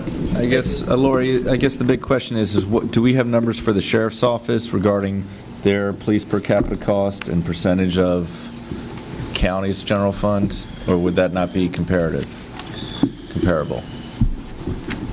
And what aspect are you trying to, on a per capita? Well, Commissioner Casella was rating that our percent of general fund was 38% because of our, having, I guess, 30 million less than Delray, half of what Boca, and less than half of Boca, and half of what West Palm is, and we're spending comparative amount to our number of people of 73,000. I'm asking, with the county, could we get a cost of the price per police per capita cost? I don't have the numbers in front of me, but my understanding is that the Sheriff's Department's budget is about $500 million. Okay. And that over 50% of your county taxes go to run the Sheriff's Department. I'm not exactly sure what the per capita cost would be, but it is a fairly expensive operation. And the other thing that I would say is that the delivery of police services is not a quantitative experience. Obviously, you're going to spend some dollars in having a police department, but when you talk about a police department's quality, one of the things that you have to look at is what type of relationship does the department have with the community? Does the community trust the police to call the police? Are we going to build relationships with people in our community? And some of these factors are things that you can't put a price tag on. Obviously, as the stewards of our tax dollars, you have an obligation to assess and evaluate how you're best using that money. But as the chief law enforcement officer of the department, I would say to you, I would caution you not to be strictly concerned with the quantitative, but also take consideration of the qualitative aspect of police delivery services. Chief, Correct. No, I'm not done yet. So, with the sheriff's office, we are not able to determine what police programs that we would want. Is that correct? In the city of Boynton Beach? Or we'd have to contract that beforehand? For an apples-to-apples comparison, that would be something you would have to get prices for, but... Okay, that's, all right. My next thing is that I was wondering about license plate recognition cameras. I know we have that with our red light cameras, and I guess it's not in the city's budget to get them, but it was within the CRA's budget. Is that correct? Yeah, they have one license plate reader in there for $25,000 in the CRA budget. Only, and it would be a mobile unit? A fixed location, Oh, yes. I was... Not mobile unit. I was hoping for something more than that. What is can I get your opinion on the license plate recognition? I know that Delray and other cities have closed circuit TVs with license plate recognitions. Is this something that Boynton Beach wants to look forward to in the future? I think license plate recognition programs are valuable in terms of collecting intelligence, especially in high-crime areas where we've had a lot of both street-level drug dealing and violent crime. So I think that these tools are helpful, and I think they're definitely worth $25,000. There's definitely value in a $25,000 price point for that technology. I mean, Lori, is it possible for us to say that we would want more, LPRs in this year's budget? Can we, increase the millage rate to accompany that? That's your call. That's up to the five of you. I'm here to do what you tell me to do in your budget, but if we would either identify cut somewhere else to allow for additional funding, or you add it to the fund balance requirement. I wanted to ask Chief Snow, Assistant Chief Snow, are the mobile units just as much as $25,000 versus that fixed unit we're doing? They're slightly more. They're going to be between 25 and 30. Oh, okay. I think they'd be cheaper. Okay, so And that's up to the commission. If you want us to fund a couple more, we can. I'm would really hoping that the commission would agree for funding of at least two more in the sense with the city's budget, because we have the CRA helping pay for the transmission and joining the program of the license plate recognitions.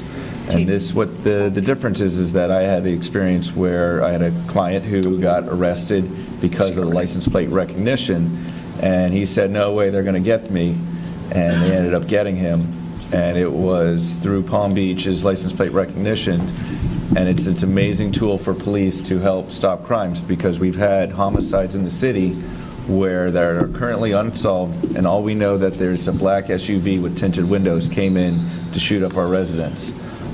I think we need to have more license plate recognitions to prevent these crimes. We've also had multiple issues with people speeding down the road and, causing fatal accidents that this will help alleviate, because we can not have to chase them and let the next police department, whether it be Hypoluxo, Lake Worth, or the sheriff's office, give them accurate information of these people that are causing harm to our neighborhoods. I would also add, Mr. Mayor, if I could, that one of the benefits of the red light camera program is that the red light camera program does provide us with intelligence on incidents of that nature, where we can go back, we can contact the vendor, and we can request footage at a particular period of time at a particular location to help identify a vehicle used in a crime. So that is a side benefit that you may not be aware of, but definitely does assist us with intelligence. But does it only work if they run a red light, or is No, sir. It's continually capturing the information. Chief, how many times have you utilized that? Dozens. Dozens of times? And we have cleared major cases as a result of it. Backing up to something you said a little earlier, the PBSO, you indicated that the relationship between the residents and the sheriff's office wouldn't be the same as it was between the Boynton Police and, is that something is that what am I getting out of that? No, sir, I'm not making any comments regarding the sheriff's department. What I'm saying is that the Boynton Beach Police Department, over the last 3 years, has gone out of our way to establish positive relationships with members of the community, to include our quarterly town hall meetings, our social media presence, and just last Friday, we were interviewed on iHeartRadio on the value of maintaining good relationships with our public. You've done a wonderful job on that. You know, what I would say is that the Sheriff's Department is a fine organization, but I would put the Boynton Beach Police Department up against the Sheriff's Department any day. Well, that's good, and I think the direction of the commission here has asked the city manager to get that study in here so we can compare the apples with the apples and justify what you just said, Chief. And I think that's a good idea. Put those rumors and those myths to rest. And I think the other valuable thing would be citizen feedback. I think that if you query our community, you query our citizens would say that they're very pleased with our department, they like the direction we're going, and, you know, obviously that would be up to them. Let's get that study in and get the apples with the apples, and then we'll put it out there. Well, and, you know, that's another thing, and I was thinking, Mr. Mayor, when you were talking about potentially adding the license plate readers, what we can start is we so lovably call a wish list for the commission, that once, you know, as we go through the deliberations the next couple days, those are some items to add to the list, and we may talk about things you may want to subtract. We can put a couple readers on there. That would be $60,000. But one thing that is not in this budget as proposed is the cost of a feasibility study. We talked to you about that. That came up once we pretty much had the proposed budget prepared, then strategic planning last week. That issue came up. That is not in your budget now. I honestly don't know what it will cost to do it. I would guess 60, 80, 100,000. I don't know. I honestly don't know. Our last consulting study we had done for operational review was 59,000. So I'm thinking at least 60, possibly 80, upwards in that we need to add to the budget for the feasibility study. Well, so that's two things on your list right now. We can the start issue I have keeping with the feasibility study is that if we're looking to build a new police station at Town Square, we don't need to worry, you know, if we are going with the sheriff's office, we don't need to worry about a new police station. Is that correct? That's actually not accurate, Mr. Mayor. Okay. I think the city of Lake Worth is an example of that. Okay. The city of Lake Worth needed a police department. They contracted policing services with the sheriff's department. They requested a police department, and they were told that they needed to build their own police department. You would be contracting for police services, not for infrastructure. So all the infrastructure would still be ours, except we would not have control over that. Unless you work that into a contract with the sheriff's department, yeah. Well, thank you for that information. Yes, sir. But that's all negotiable, right, Chief? Vice Mayor McCray? Yes. Thank you. Lori, in regards Thank you, Chief. Lori, in regards to that wish list, put the license plates on there. Readers on there. I'm willing to go with that, but I'm willing to go with not doing a millage increase. And as far as doing a feasibility study, I want, you know, to go out to staff, you know, that we're not trying to get anybody without a job. I'm just saying, because when you start talking about studies, you know, people that works for an organization, they go out and think that we are in line, like trying to do away with a group of people. We had a study that was done before where the sheriff department came in and presented to the commissioners, and I think Commissioner Casella was up there at the time when we had a study that was done. What happened to that study? Just for the record, I've not been privileged to sign any. It was 2012. No, that wasn't a study. That was just a proposal from the sheriff's office. What we've talked about with the... Before you go any further, Manager, that wasn't a complete... No. No. That's why I'm saying we're talking 60, 80,000 to Thank get you. to have. What year was that done?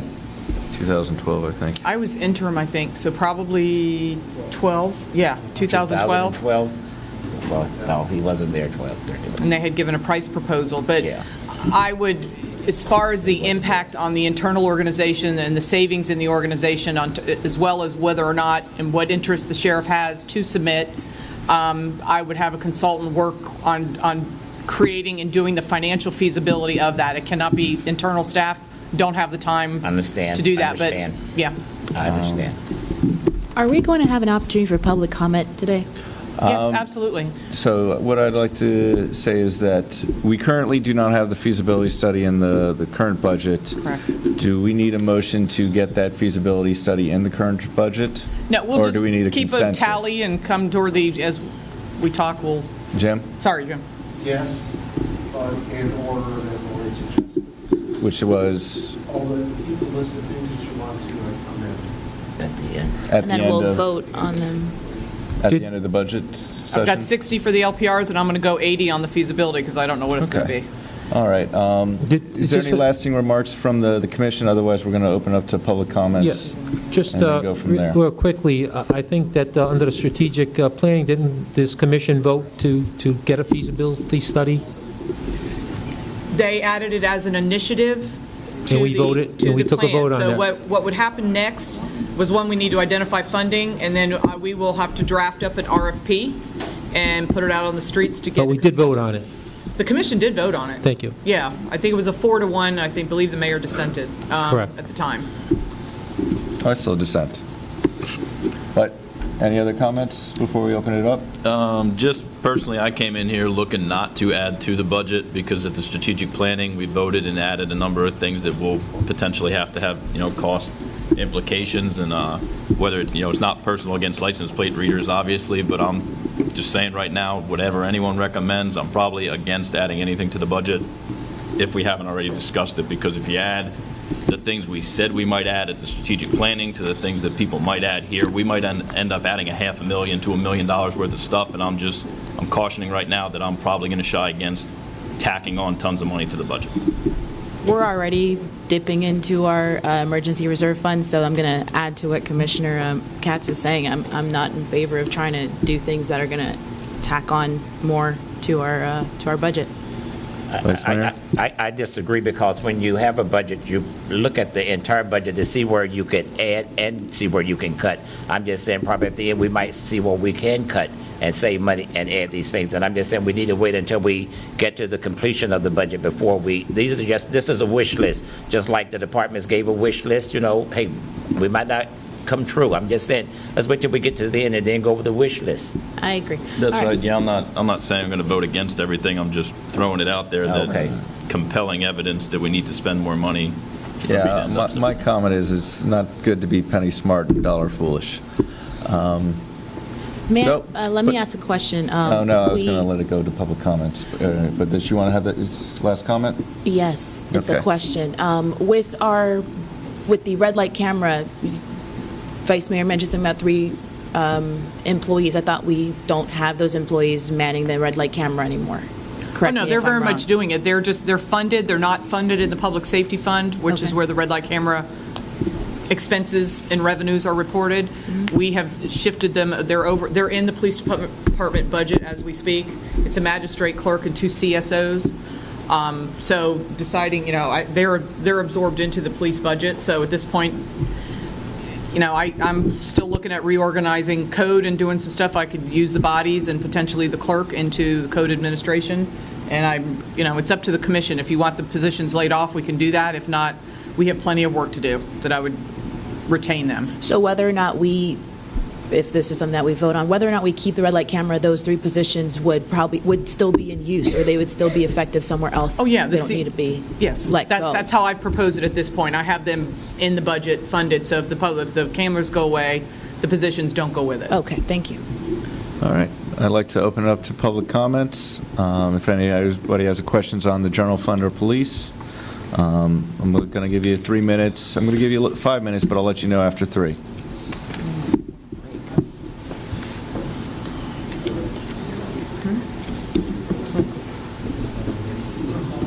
Probably if you push the button. Mike's coming. There you go. David Katz, 67 Midwood Lane, Our Fair City. I'm not here representing the Meadows, but I have lived in the Meadows for 12 years. The Meadows have been in existence for over 22 years. I would probably hesitate to say that the Meadows as a whole has probably paid close to $11.5 million in taxes to the city. Yet, there is close to a 4-acre parcel, designated parkland, which has never been addressed or developed. And instead of going out, Mr. Mayor, on an $80,000 study to see if we should go to the Sheriff's Department, which we should never do because this man is running the best department in this county, if not this state, spend the $80,000 and develop an extremely passive park in the Meadows. I think we deserve it after paying millions and millions of dollars in taxes to this city. I think that would be the right thing to do.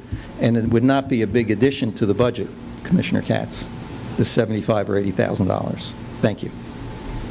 Thank you. My name's Herb Suss. I live in Boynton Beach. I was a former police auxiliary officer in the city of New York. I know what the police go through. I've walked the beat. I've almost been gunned down. I used a nightstick only once to save a detective's life. I was in narcotics bust, subway incidents. I know what my brothers in blue go through. What has happened in Dallas, what has happened in Baton Rouge. I am looking forward to this commission or Commissioner Katz on some patrols to double up for the safety of the police at certain periods of time in the evening or whenever at his discretion. I did community policing. I walked the beat myself. I walked with another one. We have to keep the millage rate at 7.9, maybe even 8 to 8.1, because increases do come in. I've been down at every budget meeting for the last 15 years, and I can tell you right now, in my community, if they need more money, we get assessed. We have a fire assessment. I know Tallahassee doesn't let us assess for money for the police department. $330,000 for $759 for body cameras is a must for the police.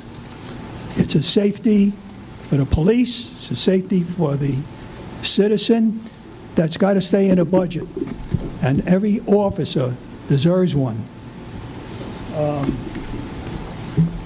I will be pitching for this police force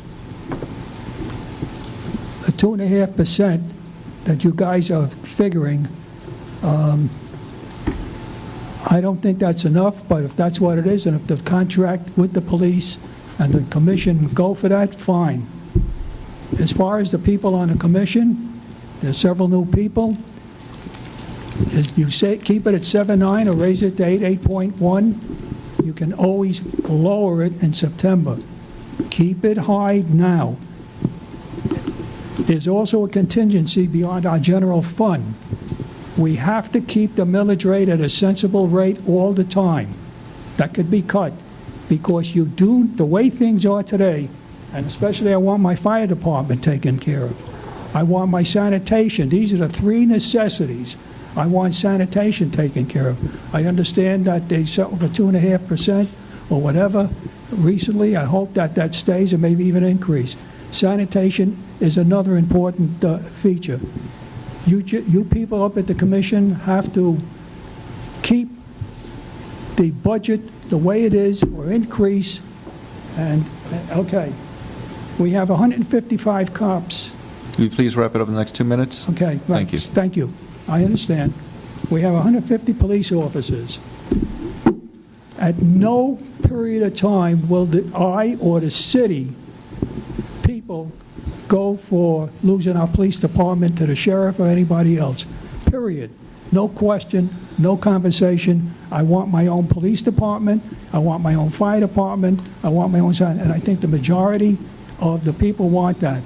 Salaries have to go up. People have to be commensurated and be paid.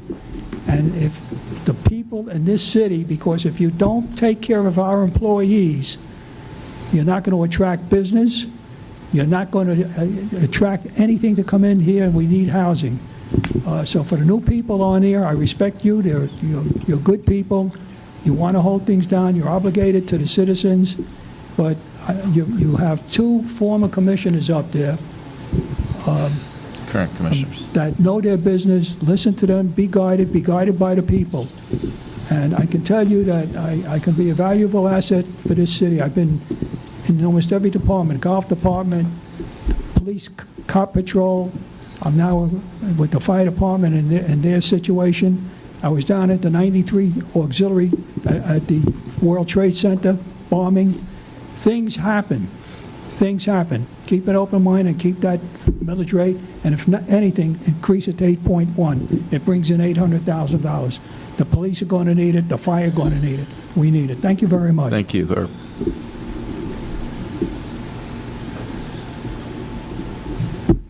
Mike Fitzpatrick, 175 Southwest 2nd Street. I think the staff has done another year of a good job with the budget, so I don't really have too much to say about the budget. Mainly what I wanted to talk about was Town Square, but there was no public comments then, so I'm kind of segueing there. I believe a principle of a good city commissioner is not limiting the options of future commissions. An example of this is the bleeding ulcer in the budget now named the unfunded pension liability is last year was $10.6 million or $200,000 per week. This is a poison gift to you from the inattention of past commissions. 10 years ago, the problem could have been easily and cheaply rectified. So in my mind, a poison gift to the future from this commission would be breaking up the 16 acres of contiguous municipal land of the town square. It could never be reassembled and limits the options for the future. I understand the reason for the P3 process. We don't have the use of that $10.6 million to pay for capital improvements, which Commissioner Costello kind of recognized by pointing out why we have a higher percentage of police and fire costs in our budget compared to other municipal budgets. So my hope is instead of selling the land is leased, so 20, 50, or 99 years from now, a future commission will receive a beautiful gift from this commission. The other issue close to my heart is Kids Kingdom. Now, a playground perfectly complements the Children's Museum and the possible civic center activities contemplated for a historic high school. So if you bulldoze Kids Kingdom, where would be a more optimum location for the residents for another playground? I mean, the three of them together form a good little tight compact triangle. As far as staff saying it is falling apart, this is not totally accurate. The concrete castle was designed to survive Category 5 hurricanes for 100 years, and it's holding up just fine. As far as the wooden structure, I am positive a nudist citizen volunteer group could be recreated to rebuild any failing portions, which I don't see that many of. Finally, people say 1,500 citizens built it. I usually say 1,100 because I wasn't counting the 400 or 500 students, kids who could do nothing more than provide a little soap on screws to help them drill in easier, or sanding wood, or staining the wood. Those kids are now Please finish up in the next 2 minutes. Thank you. Got about 30 seconds. Those kids are now between 25 and 35 years old. As a political activist, my new role, I have pondered how to energize and engage the Bernie supporters. So the silver lining of if you decide to vote to bulldoze Kids Kingdom is they will immediately be radicalized, and I will now have a hook to engage them. It is difficult to build a better future by destroying community building blocks from the past. That would be 2 steps forward and 2 steps back. Thank you. Thank you. Mark here, George 248 Main Boulevard. First and foremost, I would highly recommend you keep the millage the same.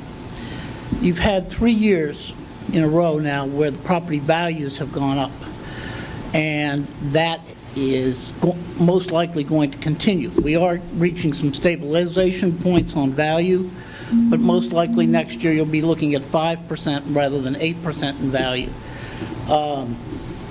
I also feel very strongly that we do not need to do the study for comparing us with the sheriff's department. Our police department does an excellent job. Our fire department does an excellent job. To look at doing this through the county ruins relationships that have been built. It affects response times, and it affects lives.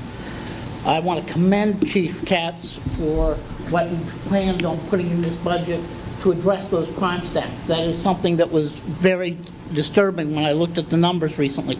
And he's taken a proactive stance every time on every issue, and I thank him for that. Public safety is the number one thing, and it's always been the number one thing in this city. Commissioner McCray knows this better than anybody because he's been involved with it for well over 10 years. As a citizen, he values people's lives. And we need to take, and we always have, your budget tells you what your priorities are. And public safety has always been priority number one. So obviously, yeah, it takes 70% of the budget. One thing that I would like to see addressed, and it won't be addressed this year, but the consultant for the pension aspect is funded in this budget. And you need to look at those results so that next year you can start to address some reforms, because that's where substantial savings can be made. I can give you some examples, but I don't want to take that much time. I do have a question on under police. One of the things that I did not see, and I did not see here, was the code compliance issue. And code used to have 9 officers back when we had a code board several years ago. I know I served on that board. We're now down to, I believe, 4 officers, and we need more. And I want to know from the chief or from the city manager exactly how many more we're adding, because we desperately need to add in that area, and I think you both know that. So if I could get an answer on that, I'd greatly appreciate it. I don't have any new positions proposed in the budget, but we are, as part of our reorganization efforts that we're still working on and probably will bring forward in August or at the very latest our September hearings. We do have a code compliant or a code officer in the sanitation division that I'm going to transfer into code to get extra help. We have 2 vacancies we're carrying now, and we're not filling them right this moment for a reason until I can complete the reorg, because we're looking at career path and different positions in the forms of an outreach coordinator, so I don't want to fill them until we know exactly where it's ending up. But and then I know the CRA, as of my last conversation with Vivian, is she's proposing a code compliance officer in her budget that would work with us, so that'll help build the team a little bit. But that's the most we could do it this year, and we'll do what we can in the future. What you've just talked about, other than the one for the CRA, which would be CRA budget, but still reporting to code and PD, you're looking at what, adding just one position? Well, I'm going to pull one over out of sanitation and dedicate it to code. Okay, so so it wouldn't be in this year's budget, it would be this year, next year? The new budget coming into the new year.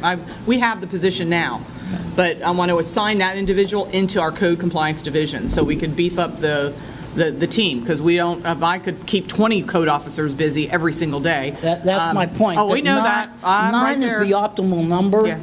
I mean, with 9, when you look at their over 18,000 cases in code, and you look at the fact that... Sir, you have 90 seconds left. I understand. In the past, we were handling on a monthly basis well over 1,000 cases a month. And that was back when things were good with the economy, not the foreclosure stuff and all that. So the need for adding in that department is vital. I can't stress that enough. So thank you. Thank you for your comments. Hi, Susan Oyer, 140 Southeast 27th Way. I don't know if I missed it, but, correct me if I'm wrong. I sit on the Historic Preservation Board. We're wanting to do a historic sign project. Where would that fall in under the budget, and has that been budgeted to take, like for the Wells Avenue? Signs cost money. It'd be under the grant, through the grants. Well, I think we're talking about that at the next commission meeting. I think that's on the agenda. Yeah, but is there money for this? No, I do not believe there is actual funding in there for signs. It would depend on the program that I think the agenda items for the commission to kick it back to possibly to you guys to complete development of the program. Right. And then, but I don't think it's that horribly expensive to do those things. So we'd figure we'd be able to I think we'd be able to work it out with what we have, but if we need to maybe add 5,000, I have no idea till we finish what. I just want to make sure it's in there somewhere, since this is a positive thing for our city. Let's have Would money we be able for to it. find money for signs? Yeah. We'll figure it out. We'll get it in there. Madam Manager, from what I've seen on the agenda there, $1,000 would cover what we probably need. Yeah, that's why I think we'll be fine, Susan. Okay. Second thing is, I don't know, maybe I missed this along the ways. Where does the median strips and the green space fall into the budget? Which department? Is that streets, Streets parks maintenance? and grounds? Parks and Grounds. Yes. Parks and grounds? Yeah, we have not reviewed the public works, so you haven't heard it yet, because we haven't gotten that far yet, but it's in there. Okay, so should I save my comments on that for tomorrow? Are you going to be here tomorrow? I'm just saying. Oh, yes, of Okay, course. well, I don't care. Well, no, if you have a question or comment now, sure. Okay, well then, something to think about for tomorrow then is the median strips are a mess. Once again, on Boynton Beach Boulevard, I am disgusted, and it's not a personal issue. I recognize the heat because, I lost half my plants when I was gone 3 weeks on vacation. But, the median strips are a mess. They're all dead and dying, and this is our namesake street when you come into our city. And once again, there's half-dead plants and not much of anything else. I have spoken with a couple people, Mr. Livergood and Glinda Hall, if I'm remembering the last name correctly. And I know it's prohibitively expensive to add medians or to do something. She said something along the lines of $18,000 for a median strip. But it seems like if it's already there, is there a problem with the water, that these things aren't getting water? Or why do we keep having to replant stuff every year? And it's not like they're being run down by trucks or cars. They're just dying. So what's going on? Well, it's not uncommon to have 10% of our plantings to be replaced. Right. It's a very harsh environment. Also know that in the last several months, we've had some issues with landscapers and the pesticides and herbicides that they've applied. We've seen some decay or decline in plant life. I've also been told that will come back. I think that may have told you the same. So we're kind of waiting to see if the plants do come back. But quite honestly, Susan, I wouldn't say that they are a mess. I think that we can improve them. But we've spent an awful lot of money and time in the last 4 years on the meetings compared to what they were in, say, 2010. Oh, I know, and that's not my issue. My issue is their stuff's dead or looks dead. So why can't we rectify that? And if so, is that in the budget to maintain these Ms. Sawyer, you medians? have 90 seconds left. Okay, no problem. It's in the budget. Okay. And my next issue is we desperately need more trees in this city. Our shade and our canopy leaves a lot to be desired. And I will leave it at that. Thank you.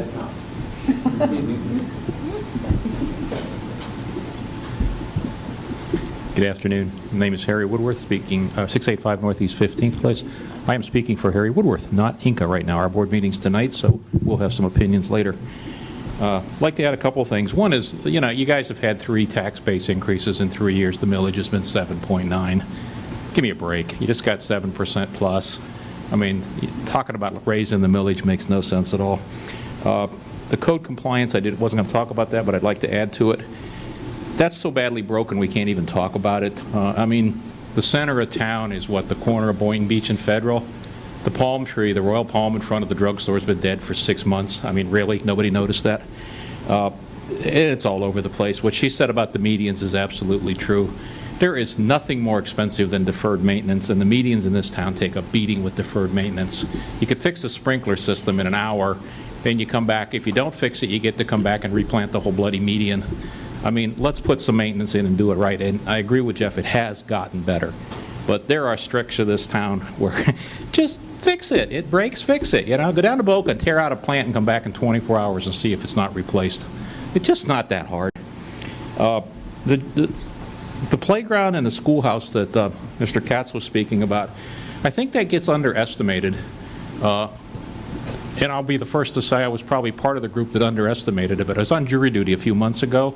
There were 40-some of us, whittled down to about 6. Out of the 6, there were 2 people from northern Palm Beach County who both brought their kids down to activities at the old schoolhouse museum. And when I told them I was from Boynton, that was the very first thing they mentioned.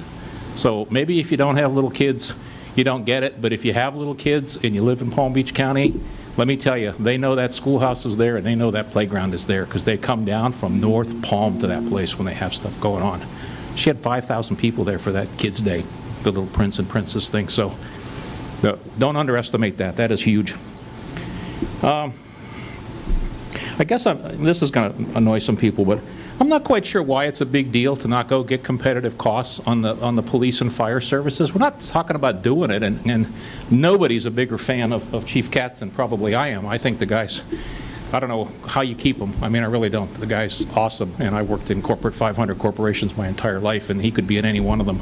So having this man as a police chief, I'm his biggest fan. But it costs nothing to look at the comparison, look at the numbers, look at the quantitative and the qualitative side, and make a decision. It's no big deal.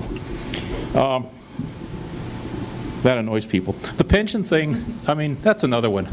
You got to fix it. The guy standing here talking to you right now took a 42% cut. The paycheck I get right now as a retiree is 42% lower than the one I worked for 22 years. One day I got an email that said that's not there anymore, and that was all I got. And the check I get now is 42% smaller than the check I expected to get for 22 years. These pension programs implode, folks. They go away, and Florida will let it go away. Sir, you have 2 minutes left. Okay. The other thing is I guess the final thing. I won't go into it. You guys had a meeting the other day. You went in with 12 priorities. You came out with 18. Not going to argue about what the priorities are. Now you're sitting here talking about a budget. There's no such thing as a priority list without a matching budget. So I think Justin was kind of on that a little bit. You match the change the priorities, align the budgets, do whatever you have to do, but when you're done with this process, put the 2 documents next to each other and see if they actually match. Because you cannot have 18 priorities if you don't have funding for 18 priorities in the same order. So if you put a nickel in there and you call it a priority, who are you kidding? So at least, do it professionally. And I guess having lived here 30 years, that hasn't always been the case. I'm hoping the new commission with some new blood and a guy with some finance background maybe changes that. I think Lori would probably appreciate that too, because it's pretty frustrating for those of us watching to see the priorities, then watch the budgets and they don't match, and we all know what happens when the money's not there. Thank you. Harry, I'll just say, speaking for myself, I have zero intention of raising the tax mill. So there you go. And I just want to say some of those strategic initiatives are for the CRA, not for the city. Jerry Taylor, 1086 Southwest 26th Avenue. I just want to say that talking about possibly contracting out to the Sheriff's Department over our police department is not a new idea. It's come up many times over the 13 years while I was mayor. And I can tell you I've looked into it, and every time it came up, the residents of the community have got to me and overwhelmingly asked me, please do not do away with that. Do not do away with our police department. They don't want anything to do with the Sheriff's Department. You can have an argument that, oh, possibly if we did that study, it might be a little bit cheaper to go that way. Well, I'll tell you what, I'm not a youngster anymore, and I found out through my life, you get what you pay for. And we have an outstanding police department. Don't waste money looking at something that isn't broken.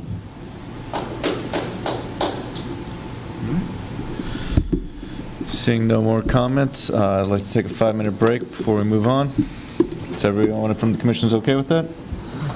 Let's make 5 minutes, please. All right, not a problem.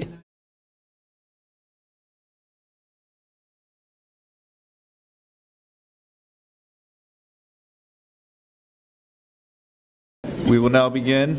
We're live. We're live, the second half.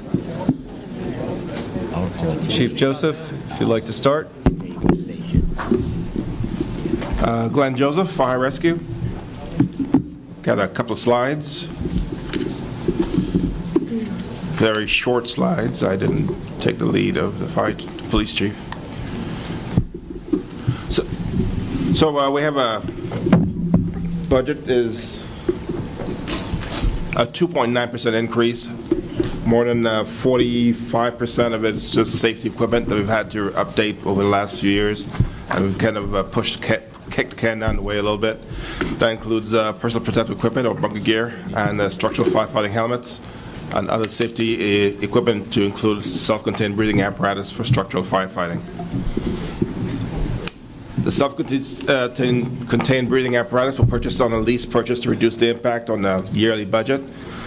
We've put in for an AFG grant for 3 years. This is the third year running, and we have not been able to be awarded with the funds to pay for those. So Deputy Chief Hoggett did some creative financing with the vendor, and we were able to do a 5-year lease purchase to replace that, to minimize the impact on our budget. Other operational items include extrication equipment. These equipment I can see in the picture are portable. They are a lot more flexible than our current systems, and they make us for more rapid extrication of victims trapped in the vehicle. We're rounding out our purchase of thermal imaging cameras to expedite search and rescue operations in structural firefighting situations where there's smoke or low light situations, and that will round out our purchase this coming year. And the PPE extractors are basically large washing machines that are used to decontaminate our bunker gear to minimize the occupational hazards associated with the chemicals that are associated with firefighting. And next slide. That's it. A 2.9% increase. Not verbose. Direct to the point. I'll take any questions you have. I have one question. Why, in your estimation, do we keep missing that grant? Is it just we're not, our city fire services don't fulfill requirements to qualify for that, or is there something? I'll let Deputy Chief Hoggett field that question. Greg Hoggett, Deputy Fire Chief, Boynton Beach Fire Rescue. Sir, to answer your question, the reason we've missed it is we've been honest. When submitting to the Fire Administration, the United States Fire Administration for the assistance to firefighter grants, we looked at the details specifically of the grant, and we were required to list all of our ages and quantities of our personal protective gear. And one of the requirements was that the gear had to meet 2 NFPA, National Fire Protection Association, life cycles changes or be greater than 10 years of age. Boynton Beach, within the last 10 years, opened 2 fire stations and opened up the third one, the Station 5. Station 2 was rebuilt, 4 was added, and 5 was. Well, when we expanded those SCBA, self-contained breathing apparatus, are inside that 10-year. However, they met the 2 NFPA cycles. So when I specifically filled out the grants and we reviewed them, we were truthful. What I found out from FEMA representatives is a lot of departments that had received those grants just took the oldest, which would mean using false data, which I was not going to submit us to. So they advised me just to list your oldest one. Well, this year the requirements came out and they mandated that you absolutely had to list that gear. So of 84 self-contained breathing apparatus on our units throughout the city, 58, I believe, are well over the 10-year mark. So we don't qualify for the whole piece. We've been trying to put it in. So as Chief Joseph has said, the priority when looking at those grants and those people who will rank them, they look at us as having some good ones but old ones. Then they'll look for departments that have totally outdated, so they fall in front of us. So the bottom line is, in the first couple of years, is we were truthful and honest by listing all of us, which did not even get us into the review round, as well as this year I've done the mandate. Again, we're still hoping that we will reward or will be awarded, because there will be several more rounds of this that come out as the money is supplied. As it was addressed in last year's budget meetings, we no longer could wait for that. We had to start looking at replacement of this equipment, and that's why we've looked at this year going with the lease purchase chance or as way of financing, because all of this gear needs to be changed out at one time. We can't have a pack that is 8-9 years old with a new pack and trying to integrate bottles and capabilities and so forth. The department needs a solid change out at one point, one time, and upgrade it. I'll commend you on having the integrity not to play that game and try to, fraudulently obtain those grants. That wouldn't be the way that we want to get them. So, again. Commissioner Katz took the words from my mouth. Thank you for being honest. Thank you for doing the right thing. Chief, does the Boynton Fire Department, do they adhere to the NFPA standards? As best we can for our gear. We've identified, as you look through the safety equipment, the bunker gear has reached a 10-year life cycle, which we've been aggressively over the last 10 years trying to, or last couple Well, of years. let me simplify the question. Okay. When do you not adhere to it? As far as I know, sir, we do not. Every regulation, we follow employment, we follow physicals, we follow the air pack standards, we follow for building fire apparatus.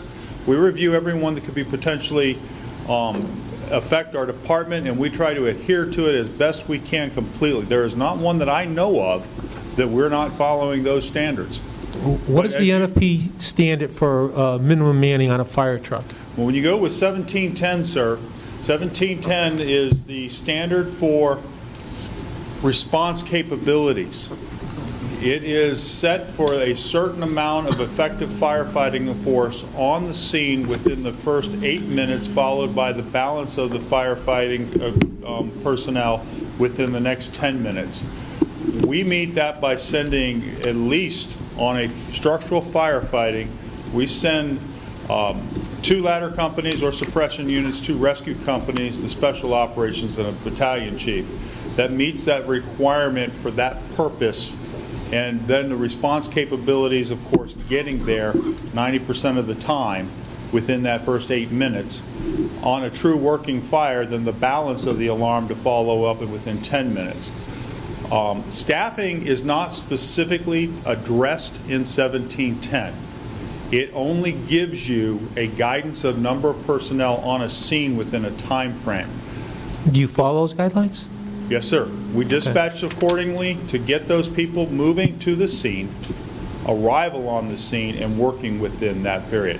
What about medical calls? How's your truck staffed when a medical? Give me a scenario like somebody's having a heart attack. Well, sir, our dispatch procedures are broken into 3 categories: BLS, ALS, and CLS. Basic life support, advanced life support, and conditional life Somebody support. calls for a heart attack, Chief. What's the procedure?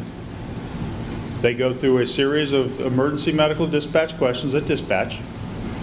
If it's an active heart attack and the person's still alive, they will send, at that point, a conditional life status. They will send 2 suppression units, or 1 suppression unit and a rescue company. A total of 6 people on the scene are dispatched to that call. Say those numbers again for me. 6 personnel are dispatched to it, except in the cases of Task Force 1, where it could be considered only the engine or rescue, where there are 4. So a minimum of 4, up to 6 are on a conditional life status. An ALS would get minimum of 3. All right, and what I'm getting, my point here is Station 1. Correct, sir. We send trucks out with 2 men on them. Is that correct? Not by themselves, sir. They go together. Together. Both trucks go together with no less than 4. But does every call require 2 trucks to respond? No, sir. But we have to do that At at Station 1 because? Because of the staffing conditions set forth by our minimums, our manning and personnel allotment as you directed at what we're Would you agree that we're putting the wear and tear on an apparatus and endangering probably firefighters by half the sending because we only have 4 men and 2 apparatuses?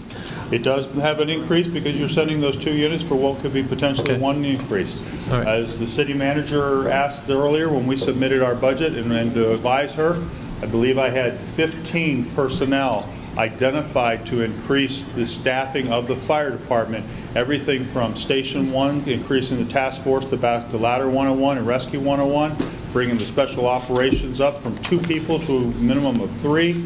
Advanced or more supervision in the field with the addition of EMS captains and a few other positions. However, understanding that you all decide what our personnel costs are going to be, and that's what we have to work with. I didn't see, maybe I missed it, correct me if I'm wrong, but I didn't see any for any new personnel hires in the fire department.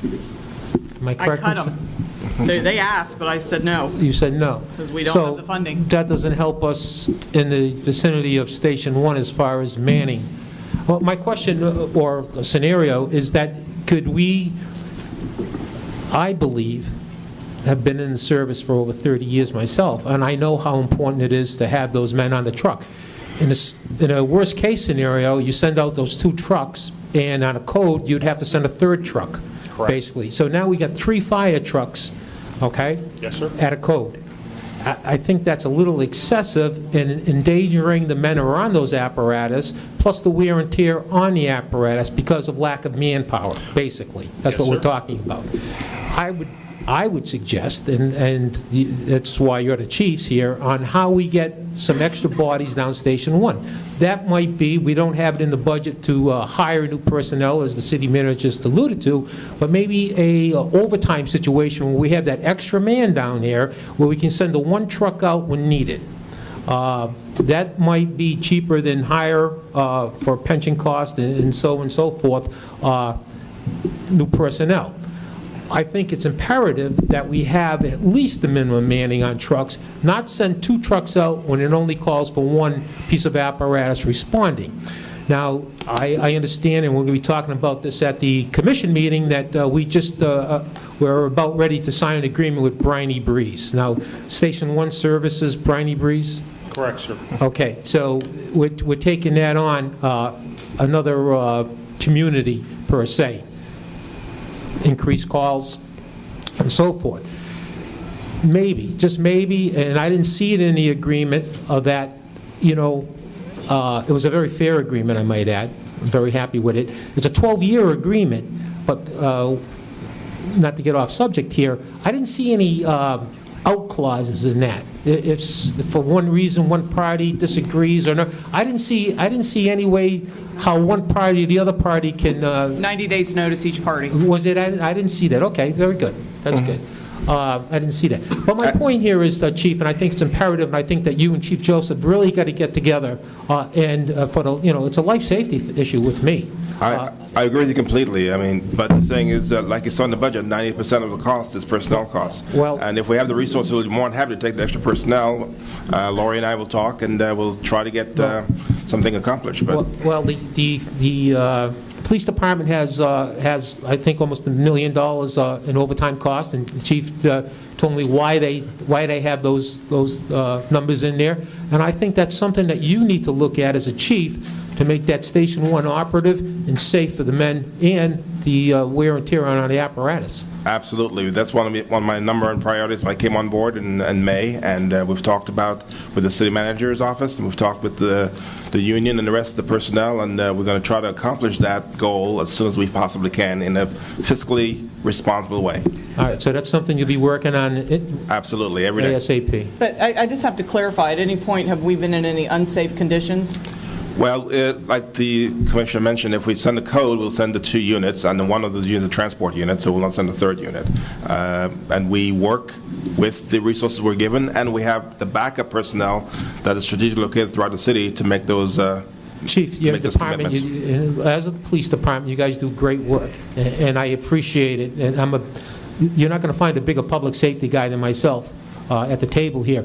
But we have a situation in a particular station that could, it's like insurance. It's great until you need it, until something happens, and then we address it. I'm trying to be a little proactive here, and I know it all comes down to personnel and cost, which is always a big thing for a city manager.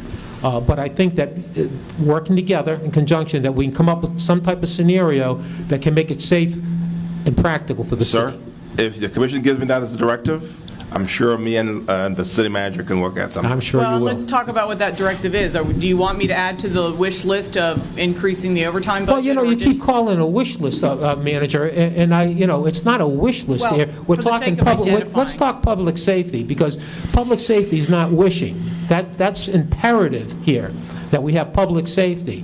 And right now, in my opinion, and I can almost give it a professional opinion because I've served in the same shoes that you've served, that this is not a safe situation. We are taking chances here by sending extra apparatus out on the road with not the right type personnel manning them. That's my point here. That's all my point is. Cannot argue that point, sir. I absolutely. Well, you can argue all you want, Chief Hogan. I got the floor here. Okay. I agree with you. Okay, great. Thank you. I misunderstood you. I'm not arguing. All right, That's a good thing. I have a All different right, question. But that's the direction that I would like the manager and the chiefs to sit down and have that discussion with.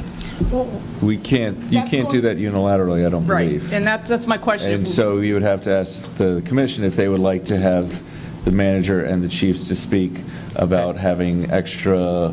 Well, I'll loop this back to my budget concerns earlier with regards to adding things. If this is something that our chiefs are stating that we are in borderline unsafe conditions, or we're putting undue wear and tear on equipment, that's something to me that elevates to a higher priority than things that we come up with on the fly up here that we might want and that might be beneficial. So with regards to, studies or parks or license plate readers, if we are understaffed at a current fire station and that's going to lead to a potential problem, then, that to me elevates to a number one priority above some of these other things. So, what was said earlier was that any of these things that we're talking about adding or budgeting are in the budget, at the end of all this, we'll sit and kind of vote on them. I think that, that's something that should be added to that potential list, because to me, that jumps right ahead of almost everything else. All right. If we're sending out unmanned or undermanned, fire response. We need one more for consensus. Okay. So I will work with the chief and see if I can, do you think we come up with some numbers tomorrow, or wait to the September hearing? We'll work it out. Yeah, Whatever you need. Okay, and I'll bring it back tomorrow on what that increase to the budget would be and what we would need to be able to fund. Okay. Let me get clarification. The increase would be not for just for overtime, but it'd be for trying to consider placing a body over in Fire Station 1. Yeah, how many bodies would we need? We would need 2 bodies per day. What we've calculated is you would need one on Ladder 101, one on Rescue 101 per day, times 3 shifts, and then to equate it because of the Kelly Day. This is full-time, this is not overtime, full-time personnel. And because of the Kelly Day cycle and the impact across all of the department, you would actually need a 3rd person to help in that rotational basis for coverage of hours. So you would be talking 9 personnel to bring that up to equal coverage to every other station and what they operate at. And what are the rough numbers for 9 personnel? You can average about $100,000 a person is what it roughly comes out to. By the time you add in benefits, training, and everything that goes with it, it's a little less than that overall, but there's some promotions that will need to occur in there, so some of those will, because you'll need to promote an officer full-time and so forth. So it averages on just an average, and it's not permanent. It's about $100,000 per person. Because we, operate in a seasonal cycle here, could we do something for the higher times of, I guess, from Thanksgiving to Easter?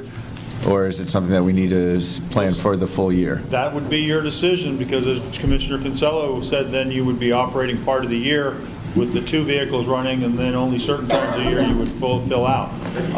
It's not, and it's still, the standards of, I guess, for the code is still proper, I guess. Correct. Okay.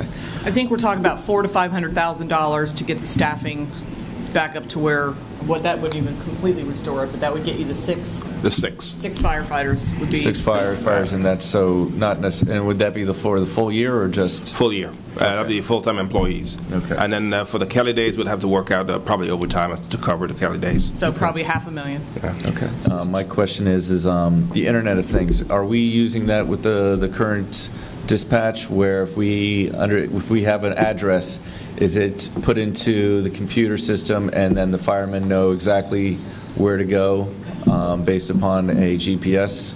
Yes. We actually have one that we are currently looking at an upgrade to that is one, cheaper and more efficient to use, and as far as the hardware, a fraction of the cost of what we're currently using.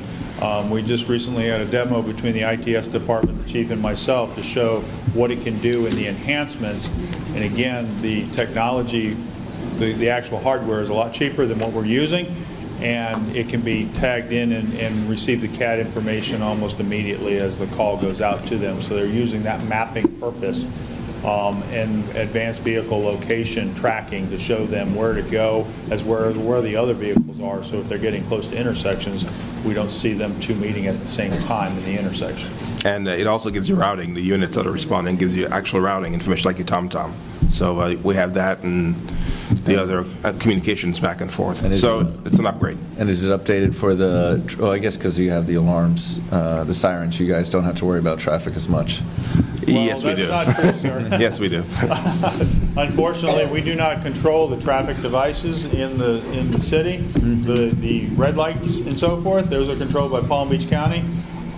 So we do not have the ability to get traffic preemption devices installed on those that could help us improve our response time capabilities. They refuse to take anything but their own proprietary computer program on those things. Okay. Also about I guess, the emergency light at the corner of Northeast 1st Street and Boynton Beach Boulevard. Do we have control over that? The one behind Station 1? Yes. It should be a manual activation as they leave the house. Okay. So as they go by, there should be a button. It's the same one at Station 4 on South Federal that they can activate it. It's on a timer to go through. I know we've received several emails from different concerned citizens, and we send them out there to use it and check it. It's just a matter of sometimes they may be a little faster than the lights turning to try to get out, but they're installed there for that purpose to hopefully also people are obeying those signals when they change from yellow to red. So. Okay. Chief, lastly, as you noticed, past year, we had 2 of our 5 fire stations closed down due to mold. How it got there, it was there. Do we have a program now that the stations are being checked on a continual basis, on an annual basis, to make sure that doesn't happen again? Yes, sir. What we've done is we reviewed the department SOG, the Standard Operating Guide, addressed that with our station captains who are responsible for those stations. They're on a monthly basis inspecting the department in there and going through and walking through. We're continually doing work orders with facilities to stay proactive on any problems that we find to get them repaired. I personally go out and inspect stations every year just to make sure that what they're doing is there and write up all the different things that need to be done. I work hand in hand with the facilities supervisor who's out there working on that, as well as Public Works and Facilities have adopted a twice a year in-depth cleaning from an outside company to go through that. So we're trying to identify all the different pieces, parts, proactively, anything that's broken, get it fixed, make sure that we're staying on top of it as best we can and reporting that and going from that point forward. In addition to that, we just hired a new training and safety officer. Mr. Davidson just started last week, and we're going to revamp our whole occupational health and safety program to address injuries and to address any kind of issues around the station that may be hazardous to the occupants of the station as well as to the public. So it's going to be, we're going to revamp the whole program probably in the coming year to make it more aggressive, more accessible, and more efficient. Does that position come out of your budget, Chief? It was a replacement. We had a retiree, and we just replaced the position. So it's not a new position. It's just for a new personnel. Thank you. And as we mentioned earlier, Commissioner Casella, we do have an increased line item in the Public Works budget, facilities budget for the deep cleaning and increased janitorial assistance. For all our buildings? Yeah, well, Okay. for firehouses and, okay. We won't go down City Hall. No. Right, my comment is I'm glad Commissioner Casella brought it up because I had the same concern, but my concern now is for you, sir. Why would you wait a whole year before you go out? I'm just saying, That's why we have a training and safety officer. That's going to be one of his primary responsibilities, is to go out to all the stations and make sure that everything's up to stuff. We're going to have a safety committee set up according to FPA 1500 so that we'll have the people respond to a meeting on a quarterly basis to address any safety issues that they've Thank organized. you. You said a quarterly because I'm just saying, wait a whole year, we'd be back in the same, quarterly. I can go along with it. We're on it. We have station captains that are doing it every And your time battalion we chiefs. work, and the battalion chief. When I go out, it's the big one. I go through everything to validate that what they are doing has been done. I still think that a whole year seems like, even with that, I see at work, I'm just saying if I'm here, but a year seems like a long time, okay. Well, sir, I do visit stations more than just in a year, and when I'm there, if there are things that need to be done, those are pointed out there. But we have these crew supervisors, these station officers are responsible, and that's where we start with that level. And if they do have things that aren't getting picked up, we get involved constantly. Okay, as long as you go out more than that, thank you. All right, I'm good. You guys will be bringing us back numbers for these full-time employees. Will you also be giving us options in terms of what if we not necessarily go for all of the personnel, but maybe we do some other options like part-time, or I don't know how those. Probably different options overtime work. versus part-time versus, we'll look at the options. Okay. I'll discuss with the I'd city like to see manager. all the options, that way we can- We'll put something on the table for you. Yes. Thank you. But a position like that, could you go part-time? I'm just saying. No, I misspoke. I mean, it's either overtime or full-time. It's $500,000 for the staffing, and then and a minimum probably, I'm guessing on the OT, which we'll quantify as probably a good couple $100,000. Yeah, about In 250. one or the other. All right, so we'll do those comparisons. I'll Thank have- you. I'll have it for tomorrow. Commissioner Farrell. Okay, great. Thank you. Thank you for your service. Thank you.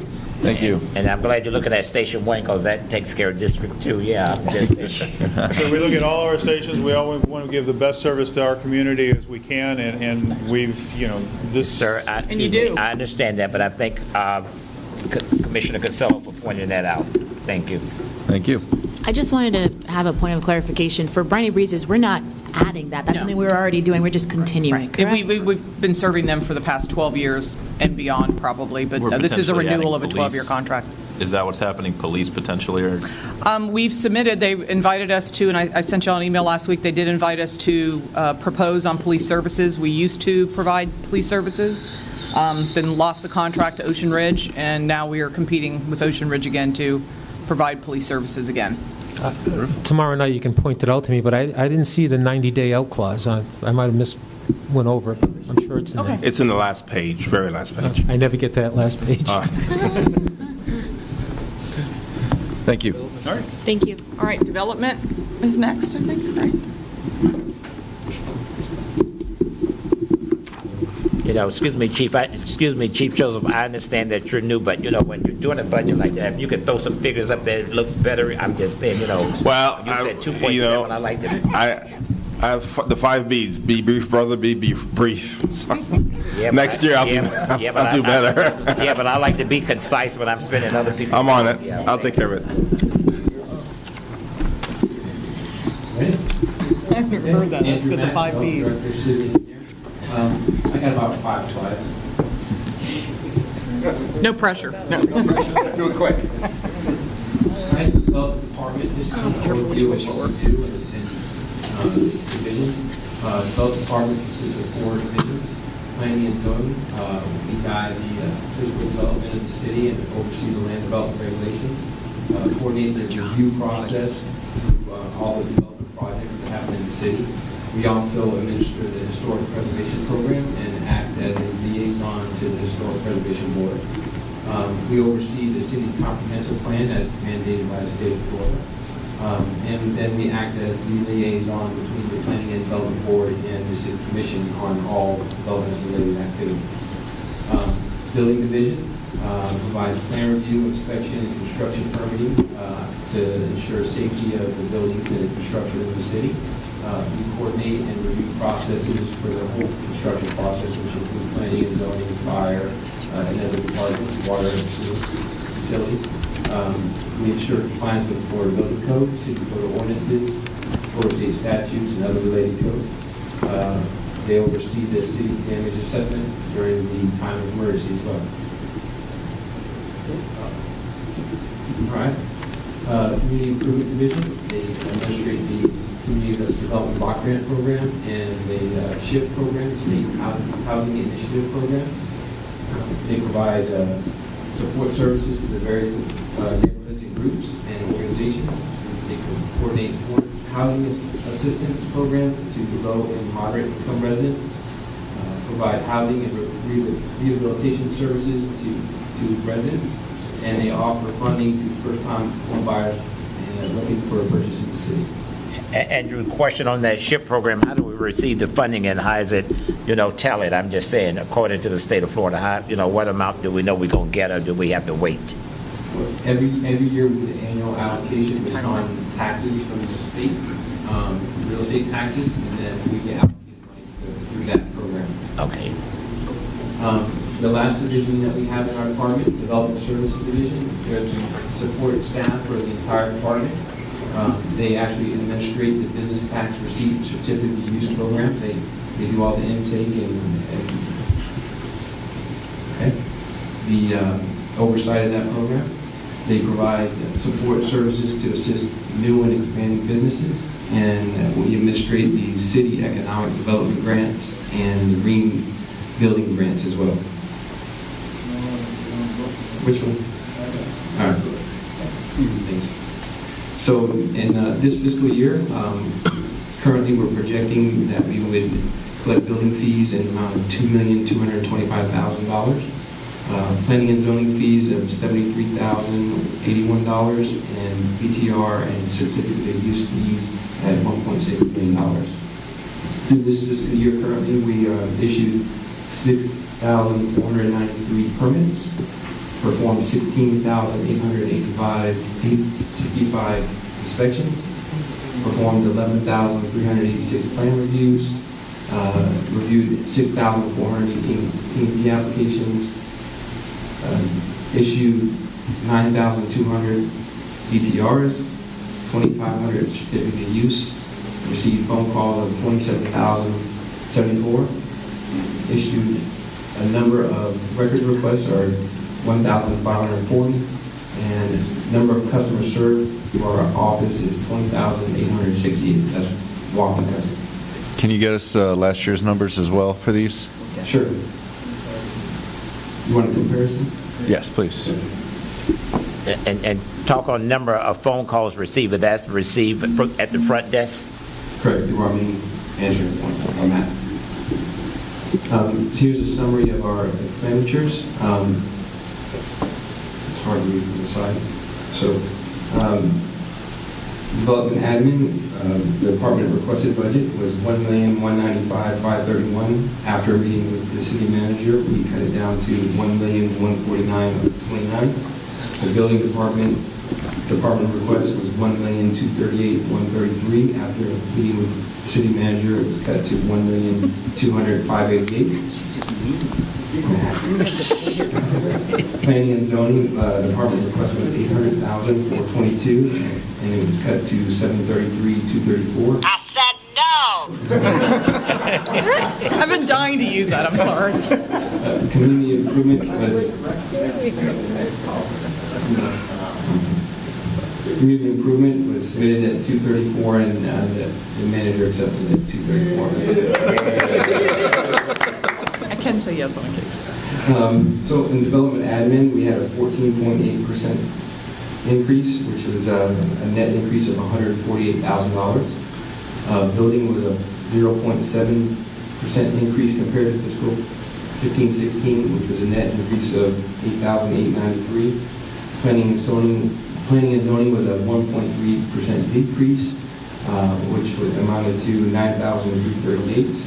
And community improvement was a 16% decrease, which was $44,953.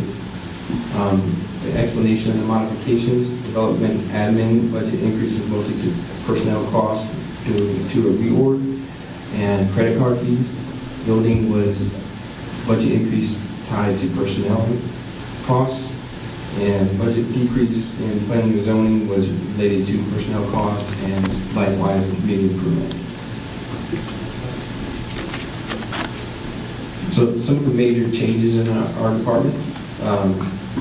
One of the costs that we incurred was the outsourcing of business tax receipt and certificate of use renewal notices. This is now being outsourced, which was an increase that we normally would do in-house, but we're now outsourcing this.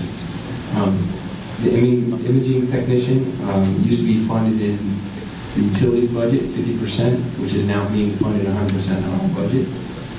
We added a career path for taking an application technician to an application specialist. We added that career path for our employees. And then the development director, we did the conversion from a take-home car to a car allowance, which was a cost to the budget.